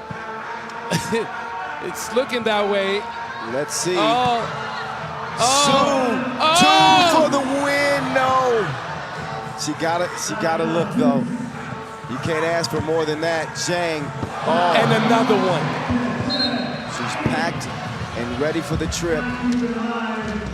Great defense. She's collecting collecting blocks like taxes right now. Chin. Credit to her for the defense she's played in this game. Great Wang. defense. I didn't see the left arm. I can't speak, and I'm pretty sure Eddie Liu, who's also, I wanted to say that earlier, but I didn't have the time to place it. He could have called a holding foul against Chinese Taipei like 3-4 plays prior, and he's warning them and letting them know. So I'm gonna have to disagree with that one, man. I don't see the left arm. Like, you can't look at the right arm being up. You got to look at the left arm being down. And listen, great official. I don't question very much. Oh, wow. 0 for 2 again. I'm telling you what, the replay could be the... I did not see. I thought that was as good of defense there as you can play in that situation. Thought she moved her feet well. Oh, no, it's really only possible with the left hand. There's nothing else you can call defensively on that one. Well, China, they're trying to find ways to maybe... Well, finally they find a way to win it. It took forever, but we got a final in OT. It is China 11. It is Chinese Taipei 9. Sue had the shot to win it. She just couldn't get it to fall. They had every chance. They had every chance. And Chinese Taipei were not able to capitalize. It is China who emerged victorious. So after seeing New Zealand win in the thriller over Malaysia in the men's competition, we then saw Mongolia and Sri Lanka go to overtime. Mongolia coming out victorious. Now we see China over Chinese Taipei in our first women's game of the day. Next game coming up is Mongolia and Malaysia in women's Pool C action. And I imagine we'll be getting ready for that one pretty quick. But we'll step aside for a moment, let you enjoy the highlights, and we'll get right back to the action here in Singapore in just a few moments.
Now it's time to get a look at the Mongolian women's squad. Serenkon Moksaikan, great shooter. Kulan Onolbatar, Olympic experience on this team. Look out for Indra, super quick, outstanding shooter. This team is built for success. We're going to see if it translates in this matchup against Malaysia. And out they come now. Team Malaysia, we saw the men's team in a tight one earlier that they weren't unable to pull out. So the women will try to change the fortunes of the country right here, right now. As they come out in the black unis with Kei Hui, Kai Lee, Adila, and Cha Yi. Team Malaysia did earn a silver medal at the Asia Cup, but that was back in 2017. Here they are now, 7 years later, trying to give themselves an opportunity to move one step closer to the quarterfinals, and by virtue of that, one step closer to a medal at this event. Team Mongolia, they haven't fared as well as the men have. They did take a silver back in 2013, but since then have not medaled. In fact, last year finished 18th, or 6th, excuse me, that was 18th at the World Cup, 6th at the Asia Cup. Still did not reach the podium. So they are motivated to get there this season. And just like the men, we're going to see the Mongolian women have several opportunities at the Olympic qualifying tournaments to earn their way back to the Olympic Games. So we will we'll see how they look coming out.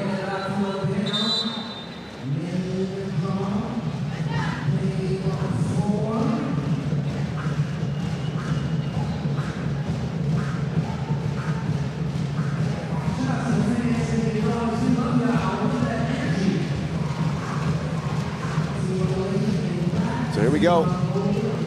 Once the scoreboard is fixed, there it is.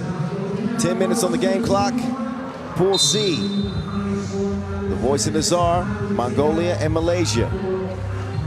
Let's get to it. Cha Yi will miss the opening two. Kai Lee recovers and gets the score on the inside. Good composure, nice touch off the glass.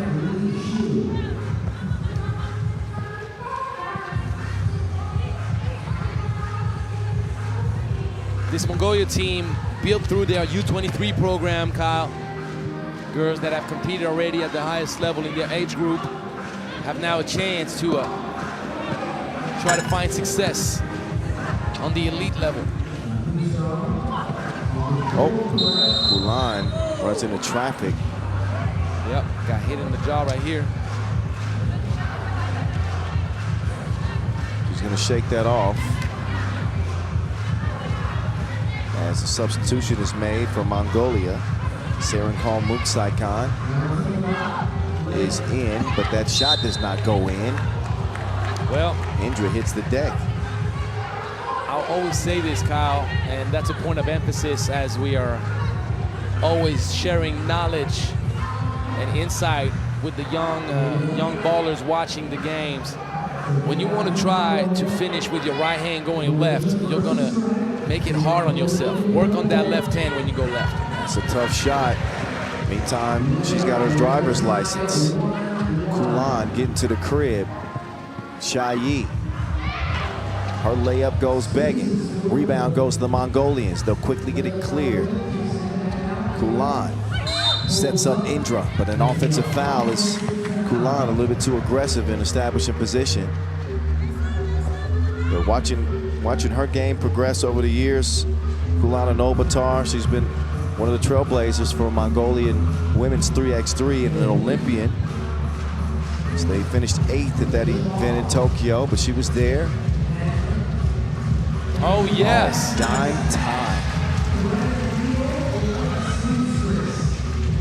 Not to forget about Aryan Setsek Bat Erdene as well. She mishandles that, but actually Bat Erdene is ranked #1 in the nation for Mongolia.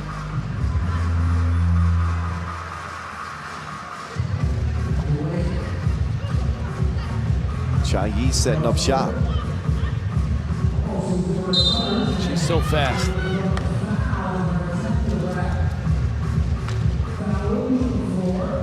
Foul on the floor, which is number 2 on Mongolia. Malaysia with 3. Early lead for the Malaysians. Swing it right to left. Yi with the step back. Came up abbreviated. Could not save it. Stepped on the line.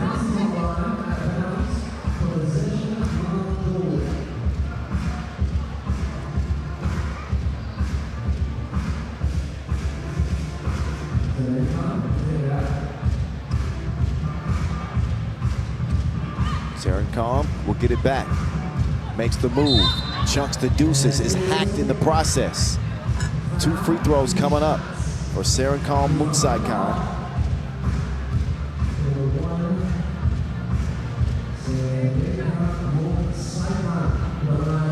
Got to be careful on how you close out defensively on a 2-point shooter.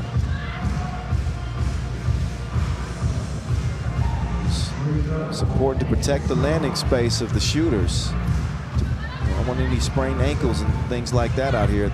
Even contact on that shot too, so. Right. Oh, an empty trip to the stripe. So we are seeing a little bit of rust from teams that haven't played yet.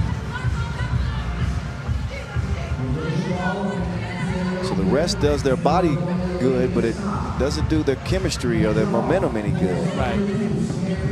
Their touch around the basket, their efficiency from the outside. Oh, that one missed dribble. Got a lucky bounce. Saikan misfires, and that is not up in time. Kulan didn't get it up and in. They ran out of time. So Mongolia a little bit disjointed at the start. See if Malaysia can take advantage. Right now, it's still just a 1-point game.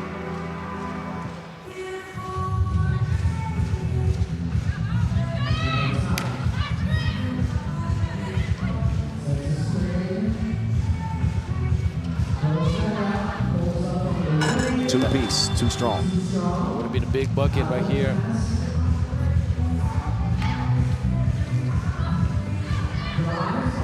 Kulan through traffic. No.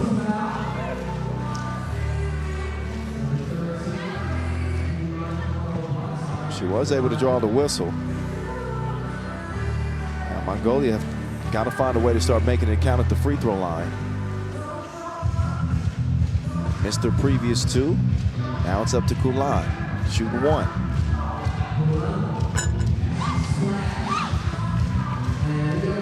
That's good in the hood, G. 2-2. Mid-range, not happening. Indra, Ulzibat. Ulzibat, drive, kick. High arcing 2.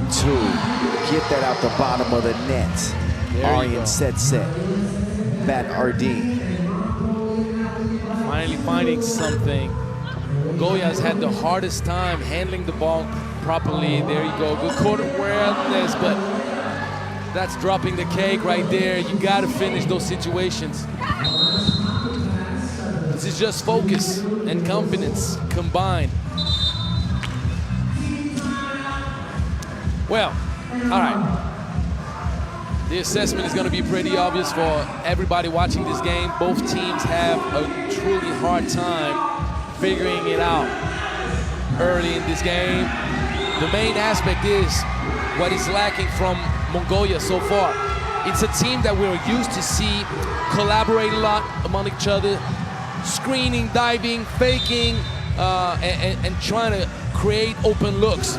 We haven't seen any of that, Kyle. We've seen a bunch of one-on-one. Right, bunch of one-on-one, and I caught from the corner of my eye Steve Serge just making that movement with his arms, expressing like the ball needs to be moving. We're too stagnant, and I agree.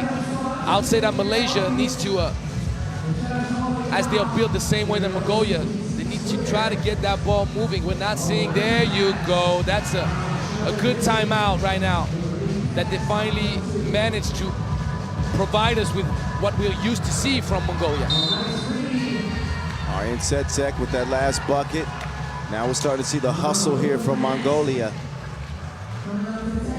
And it's paying dividends. And you see how they just scored. It's the coming behind you, faking the back screen, and flashing in front of you. That's what they do. That's how they play. So they need to go back to their strength. Free throw shooting has not been a strength in this game so far.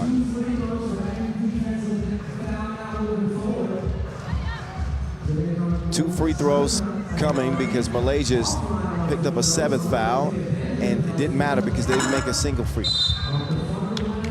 But I tell you what, it's the second time around on free throws that Mongolia is not matching up properly. That's the second wide open 2-point shot they're giving to Malaysia.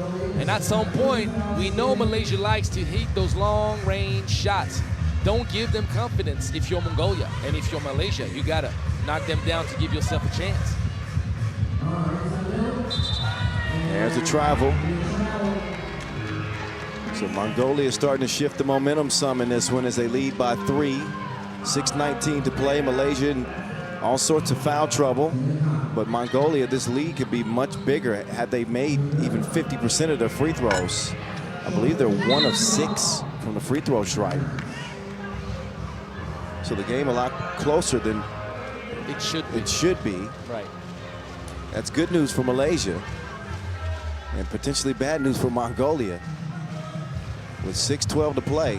It's kind of like that Chinese Taipei game. Ooh. Hope she didn't twist her ankle. Seems okay, Kylie. That's all that matters. Up top they go, Kylie. Oh, what a pass. Good defense, though. As Aryan Setsek, it won't matter, they didn't clear it. Little mental lapse by Kulan. Oh my God. She has more experience than that. You gotta make sure your feet are behind the 2-point line. Quick move from Chai. She's fouled twice on 1 shot attempt. She will get 1 free throw. She earned that one. She sure did. What's that lucha libre move when you're just hitting someone with the forearm straight, extended? It looks like a karate chop. That's what it looked like to me. Indra steps back, creates some space. She was feeling smothered. 7-2 is the result. Chai, get over here.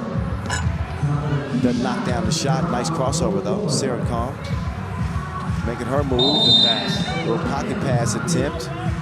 So Aryan Setsek hits the deck.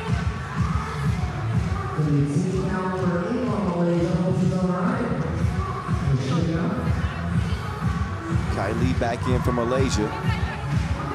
And Aryan Setsek is moving a little gingerly.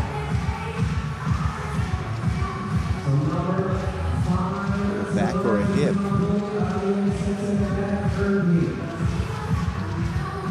That's more of the sacroiliac area, right over the tailbone. You know, like the lower part of the lower back. And when you hit the deck hard on that part, it's kind of like you feel numb and the stiffness. She'll get looser as the game goes on, but I understand that walk is typically that. She finally connects at the free throw line for Mongolia, and she's going to check out quickly. Yeah, and you see the way she sat down, it was like she could not find that flexibility. She's not smooth right now. Just need to stretch out a little. Oh, Muksai Khan swats it. Turning defense to offense nearly. Still an empty possession for Mongolia. Malaysia have some work to do. Trailing by 7. Chai sets up Kylie.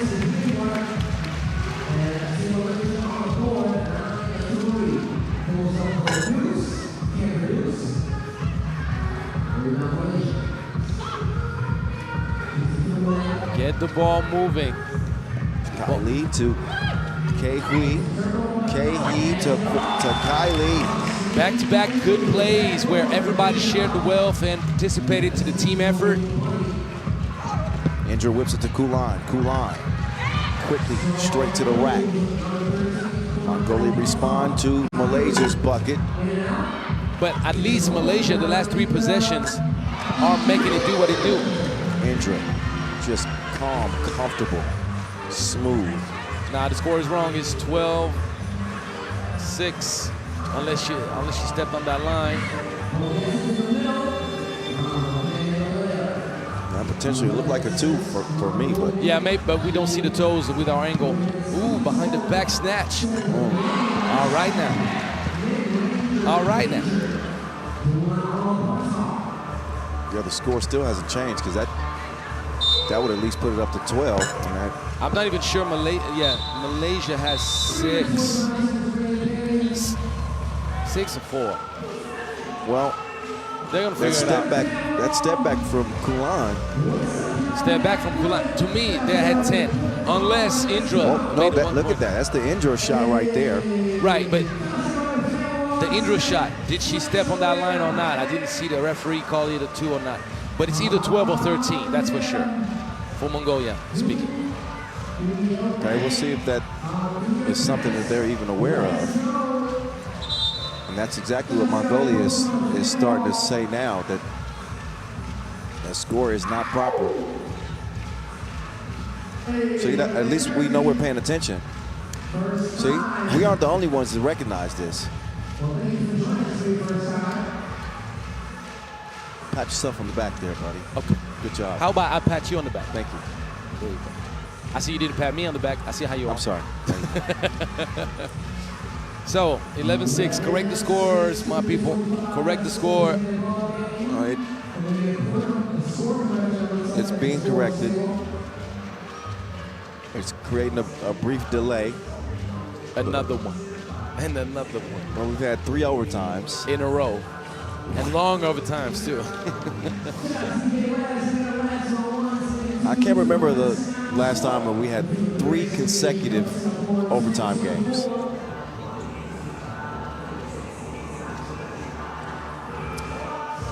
Speaking point about Malaysia, the last 3 possessions, Malaysia has got that ball moving quicker.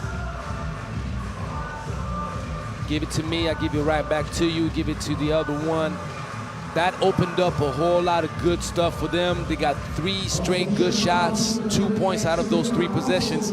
And they need to capitalize on that, because against Mongolia, if you're staying stagnant right now, it's not gonna look good in the end for you.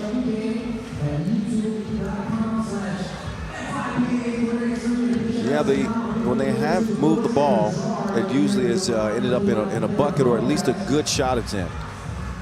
It's just, we've seen it few and far between.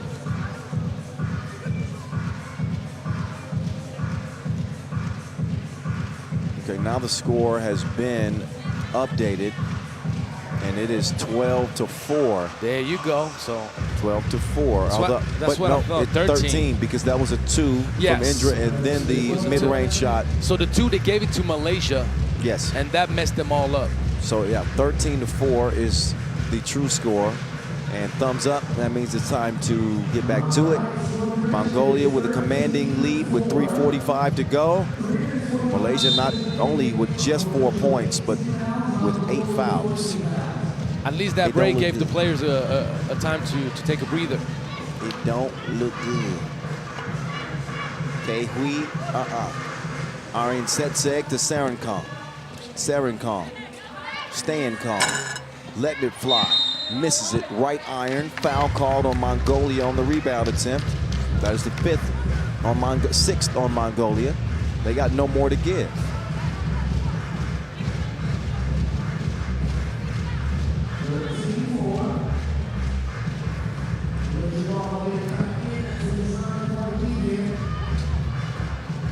Trying to work some 2-woman game. Tough shot instead of the pass. Saren Kalm up to Kulan.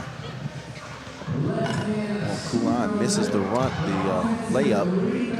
Aryan Setseg is there to clean it up. 10-point lead for Mongolia.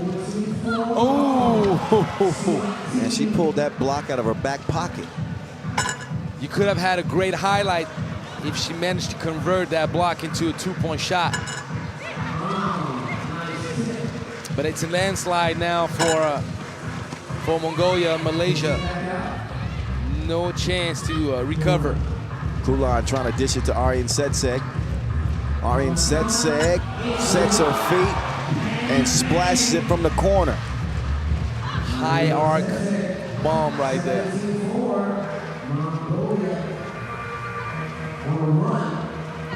There's some more off the ball activity, but we're not aware of the shot clock and get a violation. So Malaysia is falling flat. Mongolia they got their sights set on 21 here in the last 2 minutes and 18 seconds. Malaysia's chances for a medal and maybe even the second round are evaporating as every second brings them closer to a very, very bad loss. 4 points scored. That just takes you out of the tournament there. Yeah, less than ideal. Not even a close contest to give them a shot. It's going to make this a two-horse race in this group. Remind me the third team in the group, please, Kyle, if you have that at hand, because I don't have it right there. Don't worry, I'll get that for you, sir. Philippines. You're the man. So, knowing how good the Philippines looked in the qualifying draw, this is not looking good for Malaysia at all. Well, I'd say that Philippines and Mongolia were going to be the two favorites. Regardless, Malaysia would have been the dark horse in the group. But you're right, a performance like this, and that solidifies it. Likely to come down between the Philippines and Mongolia anyway. For group supremacy, definitely. Indra not that time, minute 35.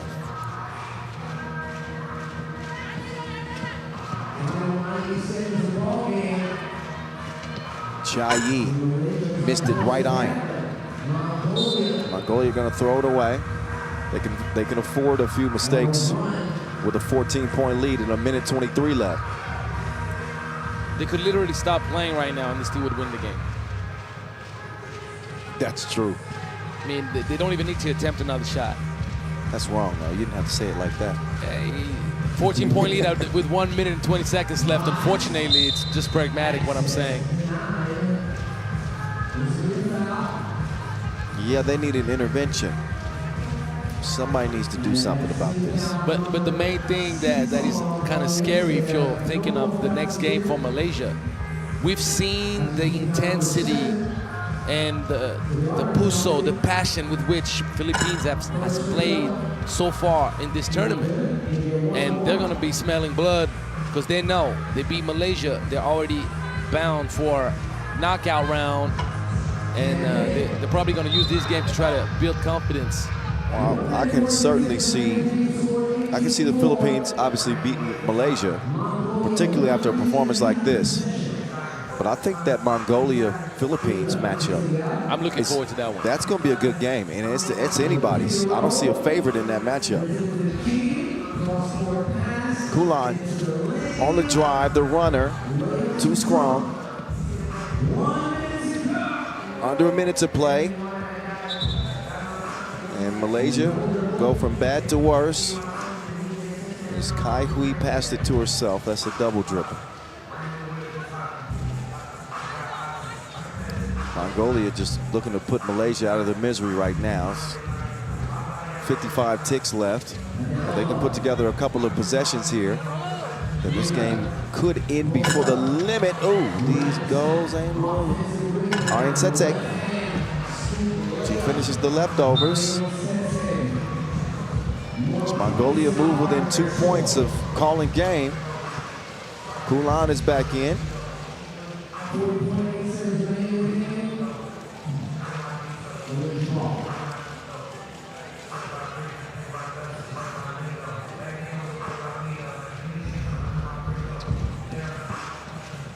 Dila over to Chayi. Chayi runs into traffic, forces it up. Kicked out to Kulan. Kulan quickly to the corner. Indra hydrated. Wet ball. Game time. 21-4. The final. Even though it was a commanding win, I don't think the final score was indicative of how Mongolia played. It's a 17-point win, but it wasn't a pretty win for Mongolia. They started off sloppy, not taking anything away from them. Oh, A little bit disjointed. but they need to figure it out. I'm telling you this, or they're in trouble against Philippines. They got to clean a lot of things up. 21-4. Certainly looks a little bit differently than it felt. But a win is a win is a win. And that's all that matters at the end of the day, whether it's ugly or pretty. And Mongolia got that thing done. All right. Next on the slate, we will get it over to the men's competition. And we'll watch Malaysia battle with Qatar in Pool D action, followed by China and Singapore in the women's competition. And that will wrap up the early slate of the day, the first session, if you will. So 2 games remaining in the first session. 1 men's, 1 women's. Stick around, Qatar and Malaysia on deck, men's Pool D.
All right, ladies and gentlemen, back to the action. Men's draw, Qatar versus Malaysia. First up, please welcome Team Qatar.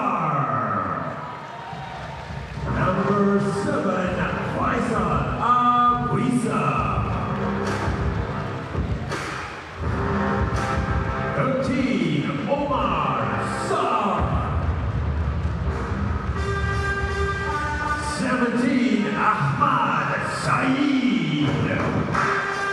And 14, Mohammed Hashim. One more time, give it up for Team Qatar. There is Team Qatar. At one point, over 10 years ago, they were the best 3x3 country in the world, as they were world champions in 2013.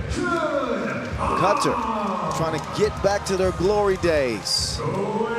No better place to start than Singapore at the Asia Cup. They got an opportunity in front of them against a Malaysia team that is in a must-win situation after losing a heartbreaker to New Zealand in overtime, 21-19.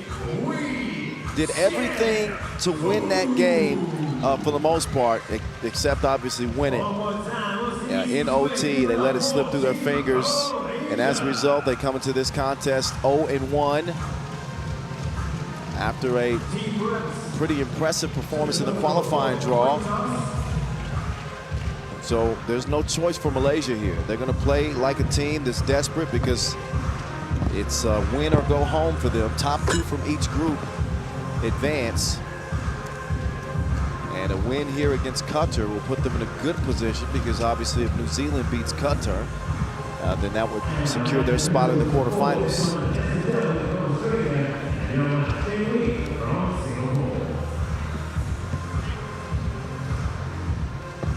So it's the 7th edition of the Asia Cup. If you didn't know, we're happy that you're here with us.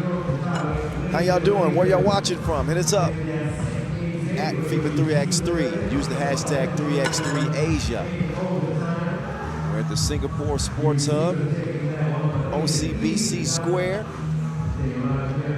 Me and the homie, the Czar, we holding it down on the mic for you.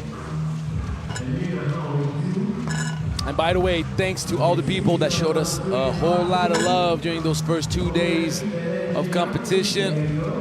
We appreciate you. We put our best foot forward just for you.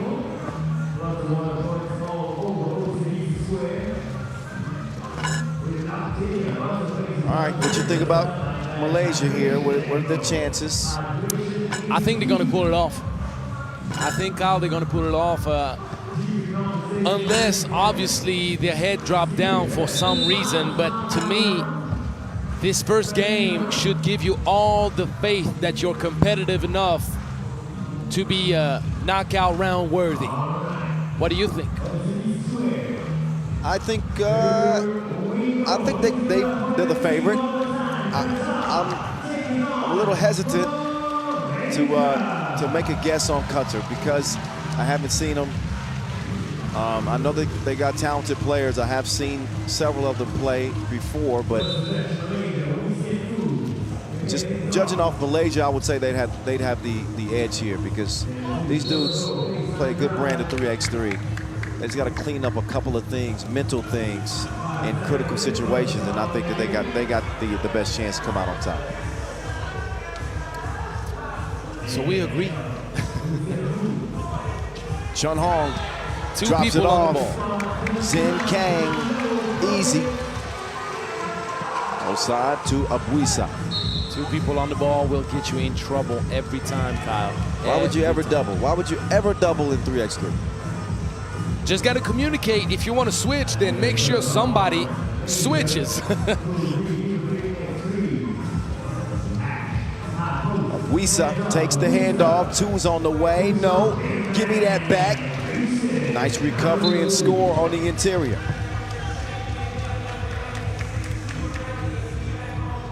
Mohamed Abasher, the youngest cat on that Qatar roster, but not the less talented, though. I've seen him. He's come along. He's got better and better. He's got the gift of that size. You see his frame. It's the skill that he's had to develop as he delivers. That was pretty skillful. 1-point contest. First minute, Chun Hong. He's a ball player. One thing that I see defensively from Qatar, Kyle, is they're making mistakes on the switches. I see them sticking with 2 people on the same guy quite often in the first minute and some of this game. Oh, got caught reaching in the cookie jar. From Buisa, that is. That'll earn Qatar their 2nd foul.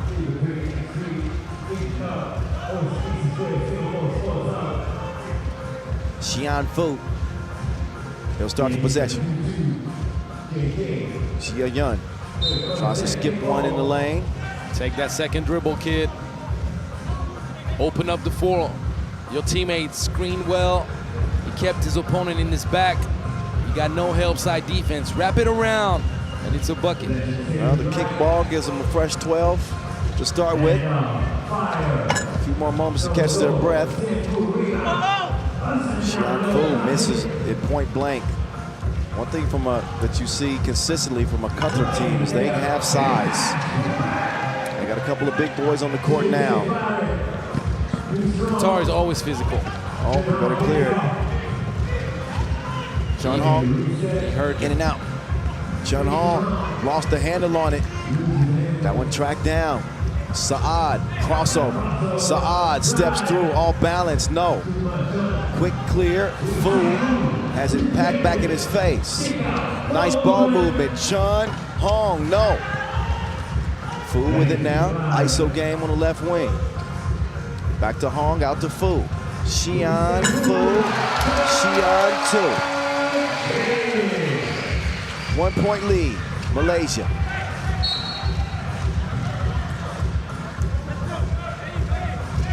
That's the bread and butter for Malaysia, Kyle. Getting those looks, driving the lane, drawing the defense, kicking, moving the ball. 5 seed, Qatar with possession. Abashir with a bad shot. Beep, beep, see you later. Too fast. One of the quicker players we've seen in the competition so far. Oh, Xia Yun. no doubt about it. He's got it again. This time he's going to chunk the deuces. All kinds of contact out there. And that is a foul whistled beyond the 2-point arc. 2 free throws. Upcoming. Ahmad Muhammad arguing with the ref that there was a kick on that shot attempt. No, sir. The contest was too aggressive. You got to give space for the shooter to land safely. Well, the officials do keep a close eye on that because you do have players who are trying to sell a foul, and oftentimes those shooters will extend that leg. But they've done a much better job in the last couple of years of calling those technicals, those flopping technicals on the offensive player. But in that case, that doesn't apply because it was a legitimate foul. Yes. 6-3. Just over 7 minutes, and Saad wedgie one. Malaysia in the driver's seat at the moment. I know I keep mentioning it, Kyle, but on that free throw, Malaysia did not match up properly, and that gave an opportunity to Qatar to have a wide open look off the closeout attack. And a lot of teams, they got to clean that up. They got to match up better. Long ball from Xian Fu. Off target. Chun Hong with it. Pass is stolen. Abuisa. All by himself. He still missed it. Couldn't knock it down. Xian Fu gets it back. Now Fu makes the move. Filet. Saad, yes sir. There you go. So Saad connects top of the key. That 2 will get Qatar within 1. 6-5 Malaysia lead as we head into this media timeout.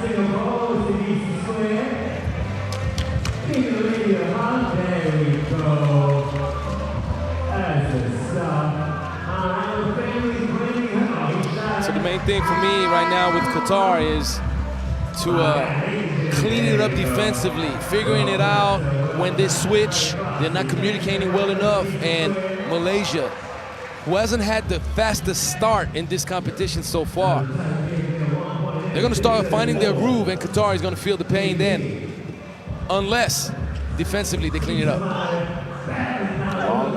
The long arms of Qatar at length is disruptive in the passing lanes, making it difficult on Malaysia. Looks like, is there a warning issue there? No.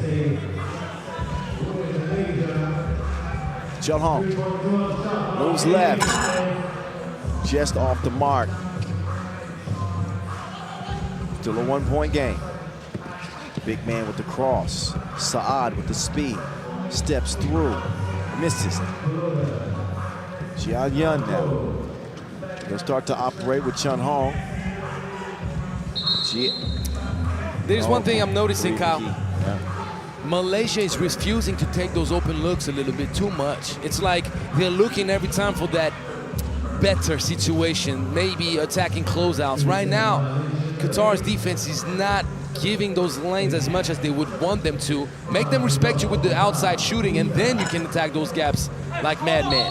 And on the other side, Qatar needs to assert their presence inside, collaborate so that they can get those easy buckets and also draw more fouls. Malaysia only has 1 foul after 6 minutes. So both teams can do a much better job trying to figure things out and use their strengths, just like that. Oh, speaking of strength, the 2-handed mash, Abashir bashing the rim.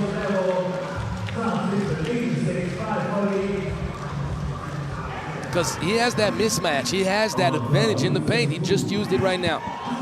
A quick move And an easy flush from the big man. You see, going and crash on that wall is not the solution so far for Malaysia. On the other side, Qatar has had the advantage early on with the offensive rebounds, and now they're up 1. Oh, that's a nice take. Abuisa. 7-6. Abuisa hands it off. He'll get it back. Just got to the crib. Now he's trying it from deep range. Not the same result as that goes out of bounds. Substitution is made for Qatar. And Saad will step in, looking just like his older brother. I covered his older brother too. Correct.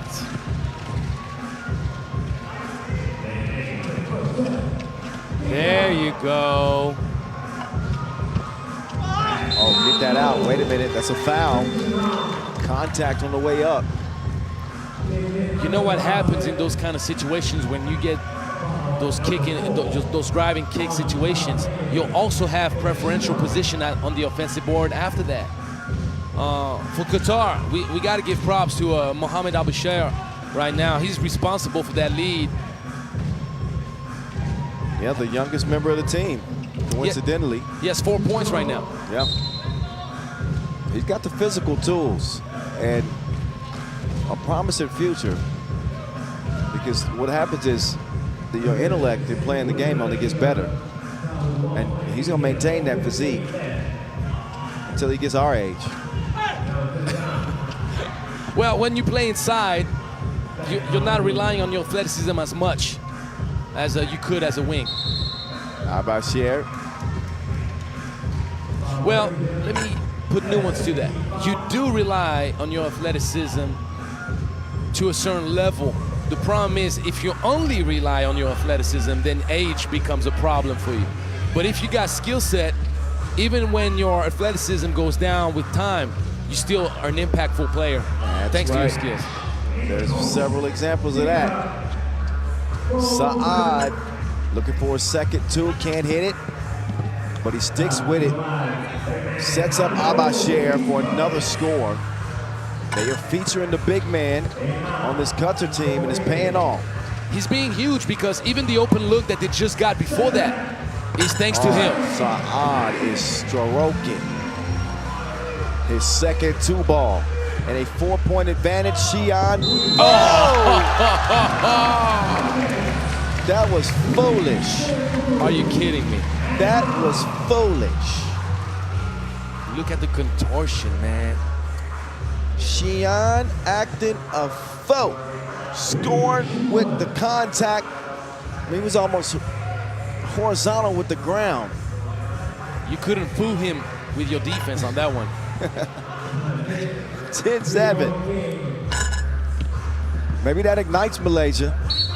They need some type of a fire. Somebody put a fire, because, I mean, let's not forget, you had to give a whole lot of energy to go against New Zealand. Yeah, that first game. And you played 3 qualification draw oppositions. So, something for us to not forget as well. Yeah, this is actually game number 5 for Malaysia. There's Jianju. There you go. Pulls them within 1. How much do they have left in the tank? Abuisa falling away, all cloth. That was beautiful. Chung Hong, nah, bruh. Saad gets fouled off the ball, 11-9. Still a close game. But you can see that Malaysia looks a little worn. Yeah. They look a little tired, hard to blame them. But a win here for Qatar secures their spot in at least the quarterfinals. Yep. No questions asked. So whoever wins the group will still be decided, but a quarterfinal berth will be for Qatar. Malaysia have to keep themselves alive see what they can pull out in the next few minutes of this game. 3 minutes and 24 to be exact. I'll tell you what they need to do. They need to keep feeding that big man down low. He's making good decisions, and he's providing so many options for his team. Even off his simple inside touch, he brings everybody crashing down because they're worried about his finishing around the basket. Then he doesn't force it, he kicks it out, gives so many good shots to his teammates. Abuisa will start this possession for Qatar. Saad now in possession of the Wilson. Quick step to the left. Runs into trouble in the baseline. That one knocked out of bounds, I believe, off of Malaysia. And that'll leave 6 seconds to work with for Saad and Team Qatar. Trying to add to this 2-point advantage. Abuisa, no hesitation. That's spit out by the rim. Jiajian, I like this kid's game. He's tough. Long range shot, missed it. He'll let it go again. That one ricochets off the iron. Abasher tracks it down. Abuisa. Oh, he stepped on the sideline. Surely did.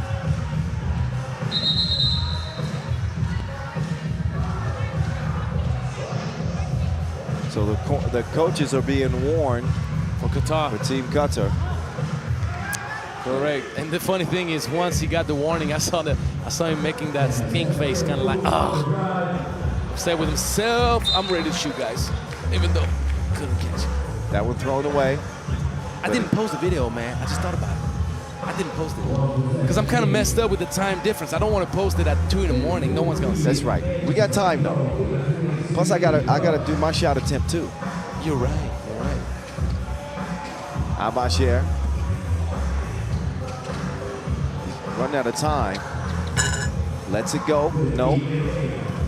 Chun Hong steps back, takes him to the deep end. No good. Xian Fu also no good. Close range. 2:23 left. Abuisa. That was a brick. Chun. Behind the back. Pretty dish. He had 2 options. He had the right, the left. He picked the one that could give him the spectacular highlight. There's Chun. Oh, stop it. Oh, spinning like a ceiling fan. That man need to cool off. 11-10. Abasher. Gets denied. Great defense on the inside. Great defense in a 1-point contest. Jiajian. Oh, you gonna learn today. Spun on him like a tornado. He's willing his team to victory potentially, Kyle. Xian Fu was trying to sell a foul there. I think that was clean. All ball.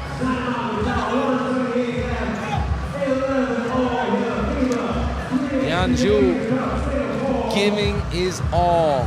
Love his game. And they are exhausted. Team Malaysia just digging as deep as they can dig. But they've watched Jiajian do stuff like that. I like that one. This kid is special. Like, he didn't even have enough energy to lift his arm to dab up Chang Fu during the timeout. Like, look at him recovering. Good job, kid, though. You're giving us a nice game. He's worthy of a rest. 1:25 left in this contest. Fu misses bad on the 2. Saad nearly threw it away. Instead, Abasher is able to corral it. And Qatar now lead by 1. Just over a minute to play. Chun Hong crossing left to right. Chun Hong step back, lets the 2 go. 13-12. Malaysia. Saad answers right back. Now it's Fu trying to spin free to the baseline. Fu, no. Abasher snags the rebound. Saad kicks it over. 2 way out there. Huge bucket, Kyle. That was out there like Sasquatch. 15-13, Fu. Fu just ain't got the legs to shoot it. He just ain't got it.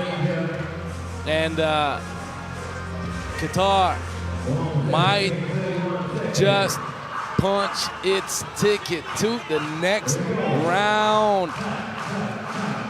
If they score a bucket right here, it might be it, Kyle. It might be it. Well, Mohammed showing that range, and he's going to get another look. Well, he passes it up. Apuisa back to Mohammed. Mohammed misses. Only a 2-point game. Oh, man. Jia Jun and Chun Hong were not on the same page, and they throw the possession away. 17.4 remain in this game. Malaysia trailing by 2. They want a timeout. Obviously, possession is in Qatar's favor, but there are about 5 seconds to separate the shot clock and the game clock. So we got to talk about this, Kyle. The main thing is this. 17 seconds. If you want to force Qatar to take free throws and hope that they miss, you're putting yourself up for automatic failure, because now it's like too much time is going to be burnt on the clock, and then you're at their mercy. So you want to keep some kind of control. The control you have here is getting a stop. But then, if you do get that stop, you're only going to have about 3.5, 4 seconds to get behind that 2-point line and throw up a prayer. So, you know it. If they foul, this game is over. Even though there won't be free throws, it's over. It's over. That's going to seal it. Great job. Basher. It's over. Yeah, and it's certainly, that's, well, the whistle came before the horn. The whistle came before the horn. But it's over. It's 0.5 seconds left. Wow. You know who we need to give this win to? It's a dynamic duo. Sahad with the long-range daggers. Even though Mohammed also put up the biggest shot of the game. It was a Basher. But a Basher. Right. That was the 1-2 combo for Team Qatar. And they'll put 0.8 up on the clock. That will be inconsequential, will not matter, as Qatar are going to skate with a 1-point win over Malaysia. And that is going to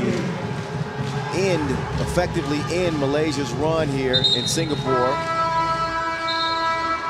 Qatar will be going to the quarterfinals, as will New Zealand.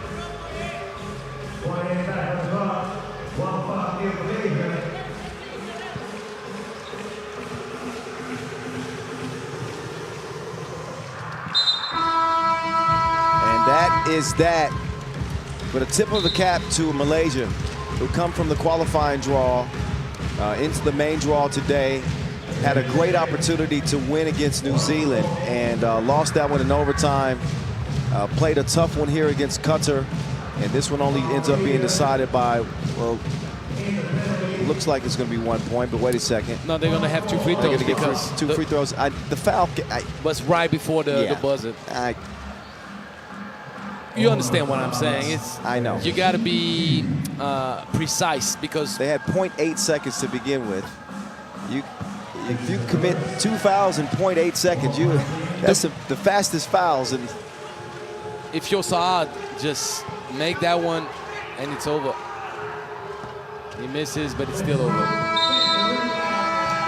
So now it's officially official. Malaysia is officially headed home from Singapore. Qatar is moving on. It's going to come down between them and New Zealand on who gets the top spot out of the group, but both will be moving to the quarterfinals. They do it with a win by the slimmest of margins, 16-15. But congratulations to Malaysia for a well-played tournament. Well-played tournament here in 2024. I'd be on the lookout for them in the next edition. A couple of, the ball bounces the other way just a couple of times, and we might be looking at a Malaysia team that's won against New Zealand and also won this game. They could very easily be 2-0 going into the quarterfinals. I mean, that's how tight this game can be. That's the subtlety of the sport, Kyle. And the format, 12-team bracket, 4 pools of 3 teams. We mentioned how that was their shot. That was the one game against New Zealand. If they managed to pull it off, they set themselves up for great things. Very unfortunate, but you got to give props to Qatar. Qatar did what they were supposed to, and now they're going to play for group supremacy against New Zealand. China and Singapore coming up next as we'll wrap up the first half of the day with our women's contest in Pool A. Stick and stay. We got more coming from Singapore.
Let's get back to it. China back on the court after pulling out an 11-9 overtime win over Chinese Taipei. If I said it was pretty, I would be lying. It was not a well-played game for either team, but credit China for doing what it took to get it done in overtime. It probably was the longest game of the day, actually. But they come out victorious, and they got a chance to claim the top spot in Pool A with a win here over Singapore. That would be easier said than done. And I don't have to tell you why, you can hear why. This crowd is going to make it tough on China. They are in full support of homestanding Singapore. To the Lion City, we're going to hear their roar, so to speak, as we'll see the ladies squad take the court right here, right now. Kyle Montgomery, aka the voice of 3x3, in your ear. Have no fear. I got the czar with me too. Angelo Sakarakis is rocking with me. You're getting better and better, like fine wine. Thank you, figuratively and literally. And that is Team Singapore in the home red, ready for action. It's always, the energy always goes up when the home team is on the court. You know. Well, you remember 2017. You were out in Nantes during the World Cup. Oh yeah. It's a different kind of energy when you're playing at home, representing your country. So Singapore with Chung Si Yang Sara, Choi Ting Tang, Jermaine Jim Lim Jia Ying, and Jiaying Chu. Good job. Good job, Larry. Good job. So they'll get it warmed up. China, while they did win their opening game, they didn't really give you a lot of inspiration to look at them as a powerhouse in this competition with the way that they won that game. Makes you wonder if Singapore can put together an energetic game and kind of ride the wave of the energy from this crowd. That combined with execution, are you saying they got a chance? Do they have a chance? Well, we're going to figure out what kind of tools they're playing with in just a few minutes.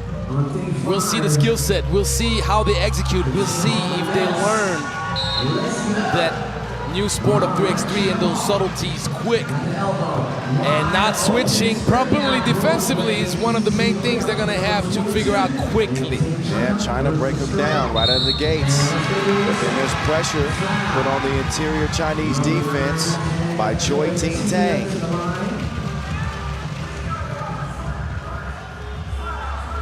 And Singapore can get on the board for the first time at the free throw line.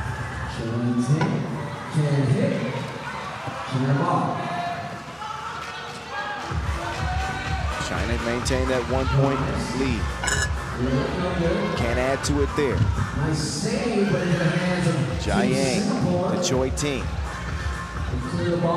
Choi Ting, Sara gives it back. Choi Ting, tough shot.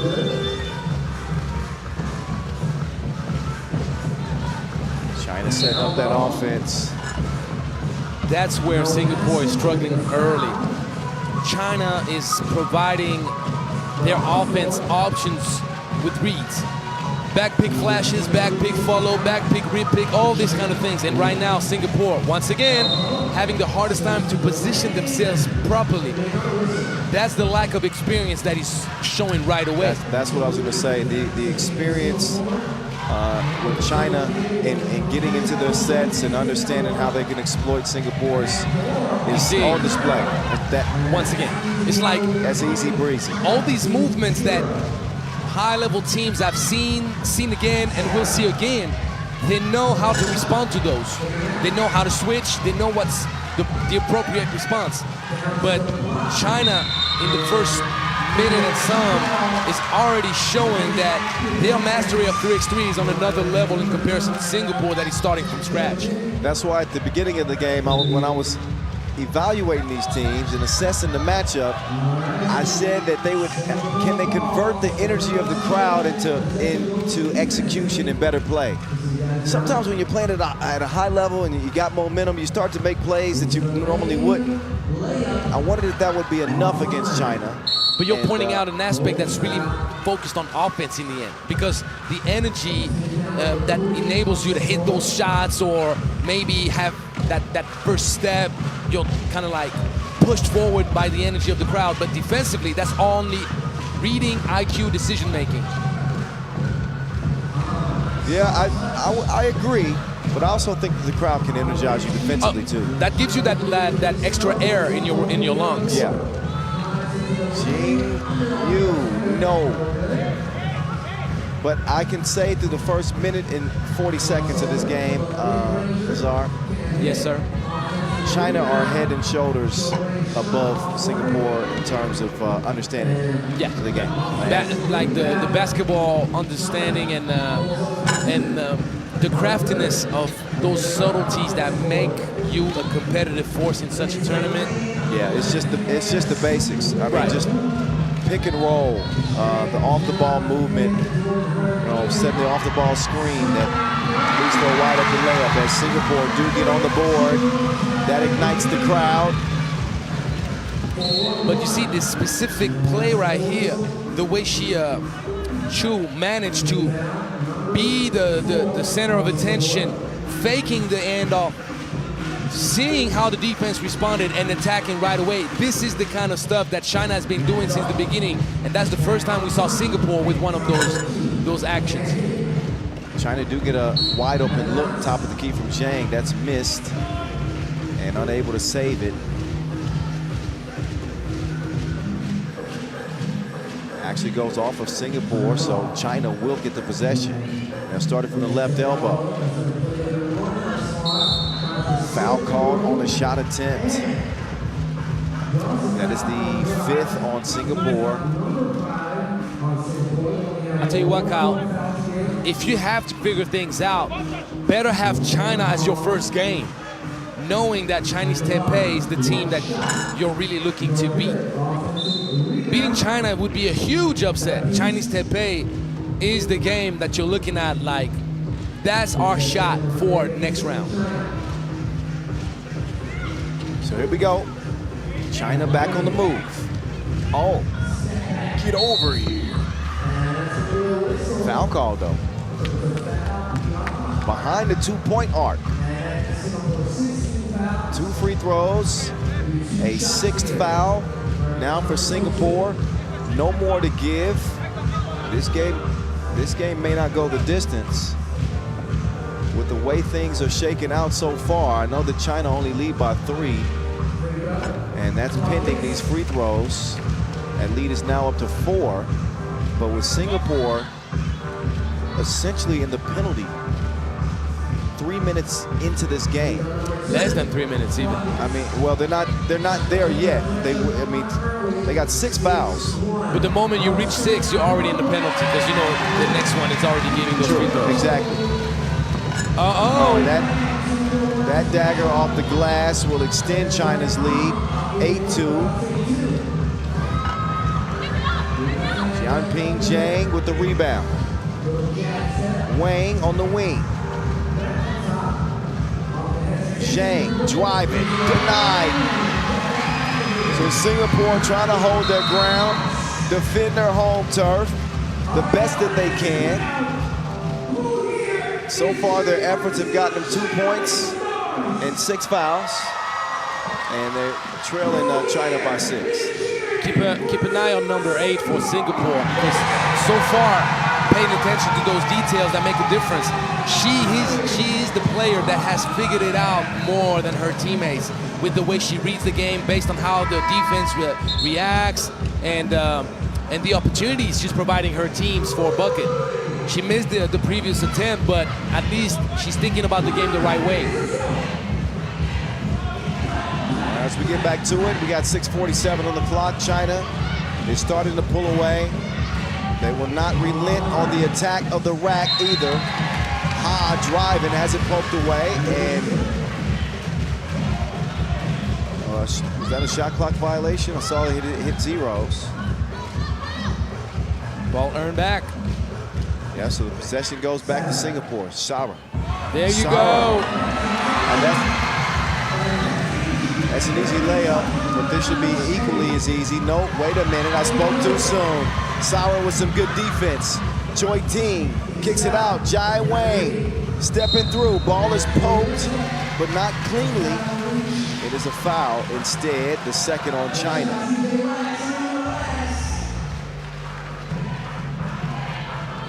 Jing Yu is in.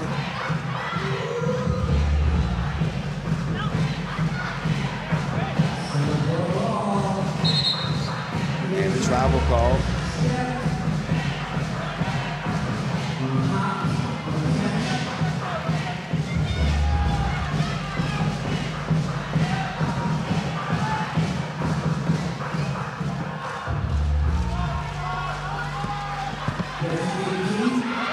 Good D on the inside. Xiang Yu drops it off. Sarah from 5 feet, no. Tipped out to Wang. Do you have a sense that Singapore is getting a little bit more comfortable, Kyle? Maybe a little. Maybe a little bit more comfortable. Because that's an open shot. They're missing it, but at least they're finding ways to get clean looks at the bucket right now. They're not converting, but at least it looks a little bit more like we're understanding what we're doing. The backdoor cut right here, the concentration to make the right passes, because China is playing hard, no denying it. And I was going to say, if there's one thing that we can count on from Singapore, is they're going to play hard. And to me, that provides a pretty entertaining game. They're going to play into the final horn. I don't know what the final score will be when that horn sounds. Right. But they're going to play hard into the final horn. Ha, easy work. Sarah. Xing Yu drives off balance. Slow to get up, slow to close out. She's not made to pay for it. That's a foul on China. Their third. A 9-3 contest with 5:33 on the game clock.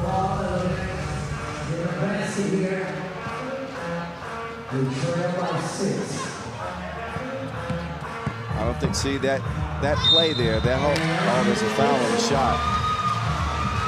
They weren't on the same page to start the possession. Saw two of the Singapore players. One was supposed to be setting the screen, I think. Then maybe coming for the handoff, or you just didn't know right there. Choi Ting drops it in. It ended up working out for them. It's not exactly how they planned it. Wang adjusts, misses it, gets it back, misses again. Loose ball goes to red. Choi Ting will hand it off. Sarah misdribbled it. Had a chance that possession, but just lost the handle on it.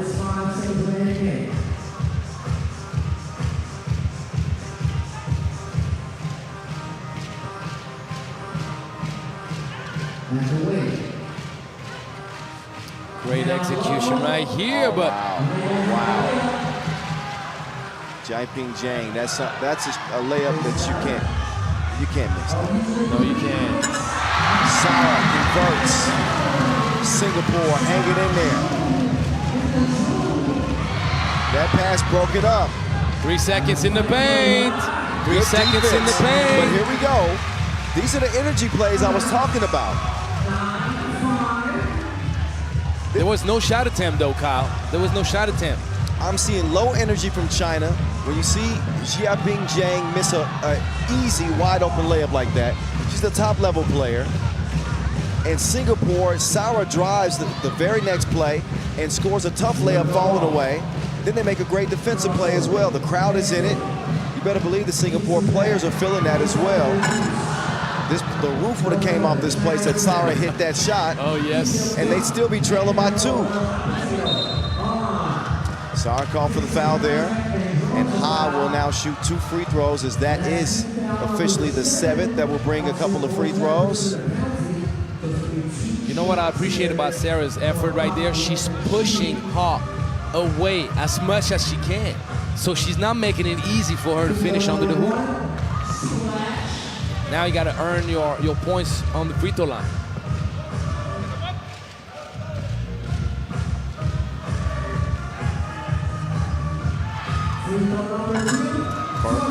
Two of two at the line. Wang falls. Choi Teen missed it. Somebody lost a shoe out there. It's Choi Teen.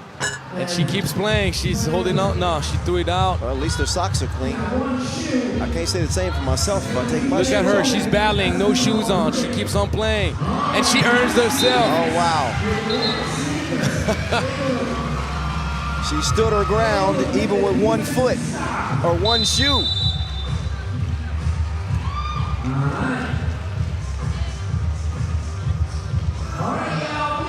Oh, there you go. You saw she got stepped on the heel, and the shoe just came off clean. Look at MC Manimal over there pretending like he's beating on the drums.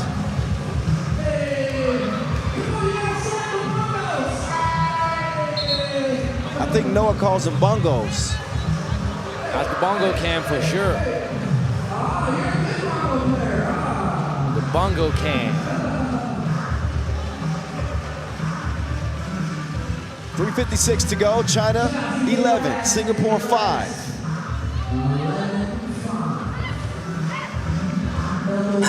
Jianping, no. Rebound on the inside. Zhang trying to clear some space. Zhang. Great contest. Oh, Sarah wow, sticks with it. Sarah fights, man. Yeah, that was a lot of contact. Still, Was clean though. China emerged with the score.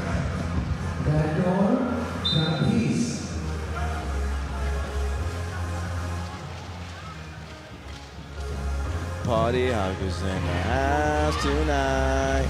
Everybody's having a good time. And we gonna make you lose your mind. Now take that. No. That would have been right on time. if she Yeah, had I hit it. know, right? I was hoping it would drop. It would have made me look good. Nothing's going as good as we planned today. We got 3 overtimes to start the day. The first game was incredible. Sarah sticks with it. Did I mention a fighting spirit? I did. Oh, that's. Oh, no.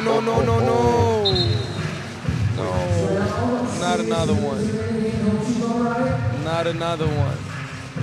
And she went down pretty quick. The problem is she landed, but her knee stayed in place. Hong Wang, who had already had some issues with that knee, you can see the brace around it.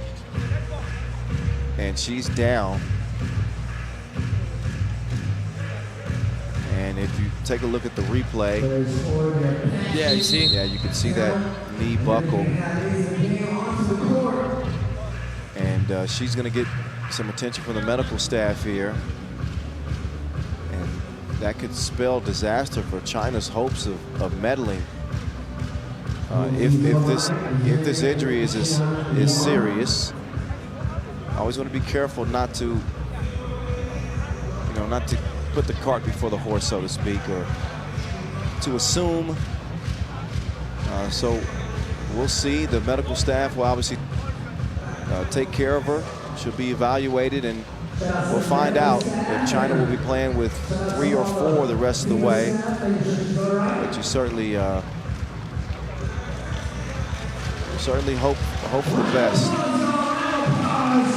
Well, we won't speculate. We'll just give her our best wishes. Classy reaction from the crowd too. Applaud her for getting up. So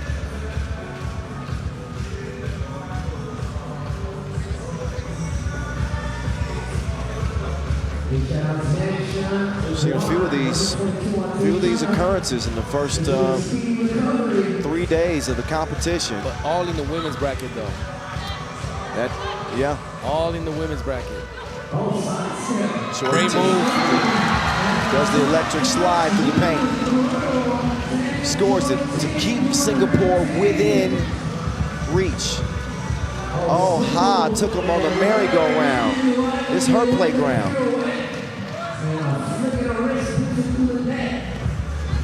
6-point game. Misfire, Wang. She's got the Wilson in hand. Over to Ha. Wang wings it. Too strong. Comes back. Wang setting up shop again. Driving baseline. Wang is denied. Gets it back. Lefty scoop. No. Loose ball goes to Singapore. Choi Ting with no hesitation. Hydration.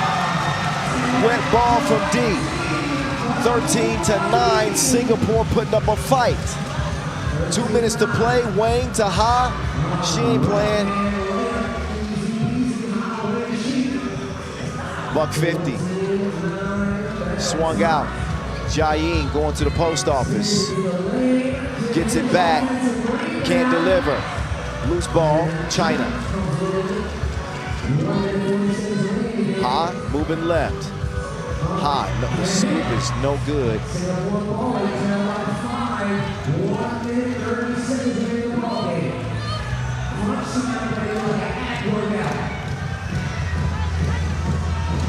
Five-point lead for China still. I tell you what, putting up 9 points on the board against China. It's very encouraging for Singapore. I would say certainly. It's something to build some momentum off of.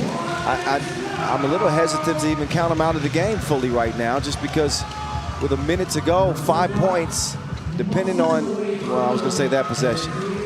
Yeah, I just don't think that Singapore had enough offensive spark to really create a miracle at this point of the game, being down 5.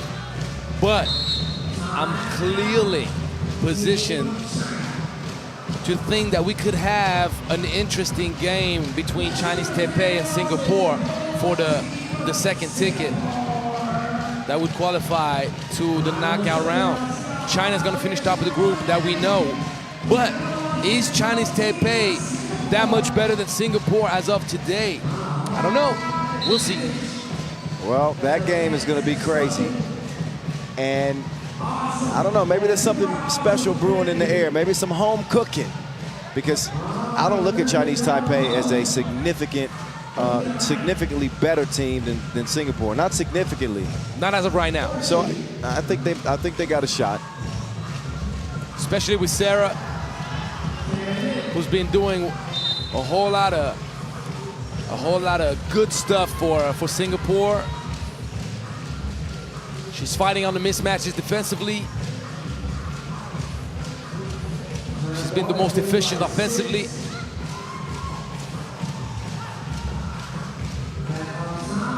.30 seconds to go. There you go. China's lead continues to grow.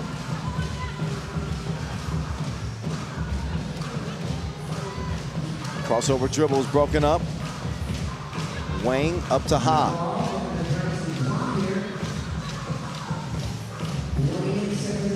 Ha is fouled. 2 free throws. And only 8.4 seconds left. So this is going to do it no matter what.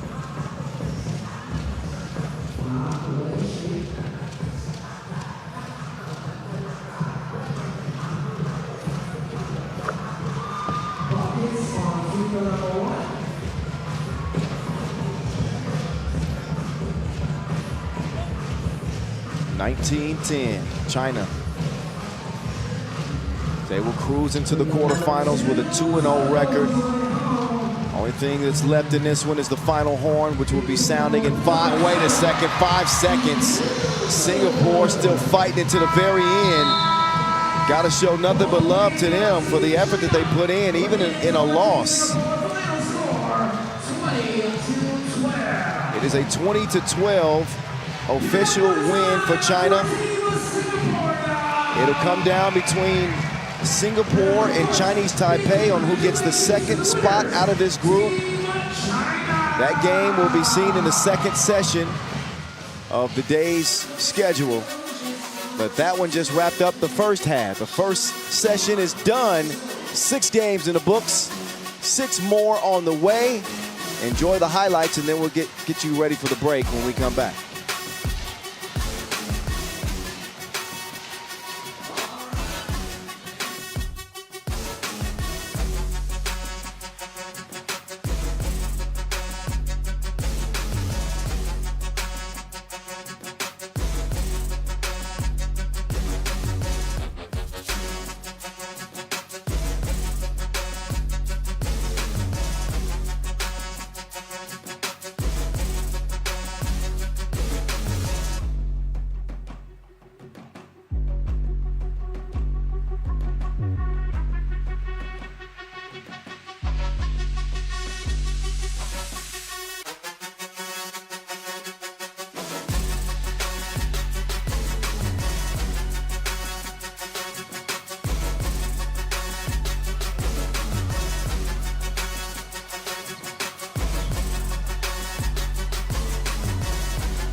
All right, so that is it for the first session. Half of day 3, our first day in the main draw, is now in the books. We'll have 6 more games, and we'll see which teams will be nailing down their spot in the quarterfinals by the end of the day. We'll rejoin you at 18:25 local time, so a little over an hour to get a breather, but we got more 3x3 coming at you from Singapore's the Asia Cup 2024, returning after the break.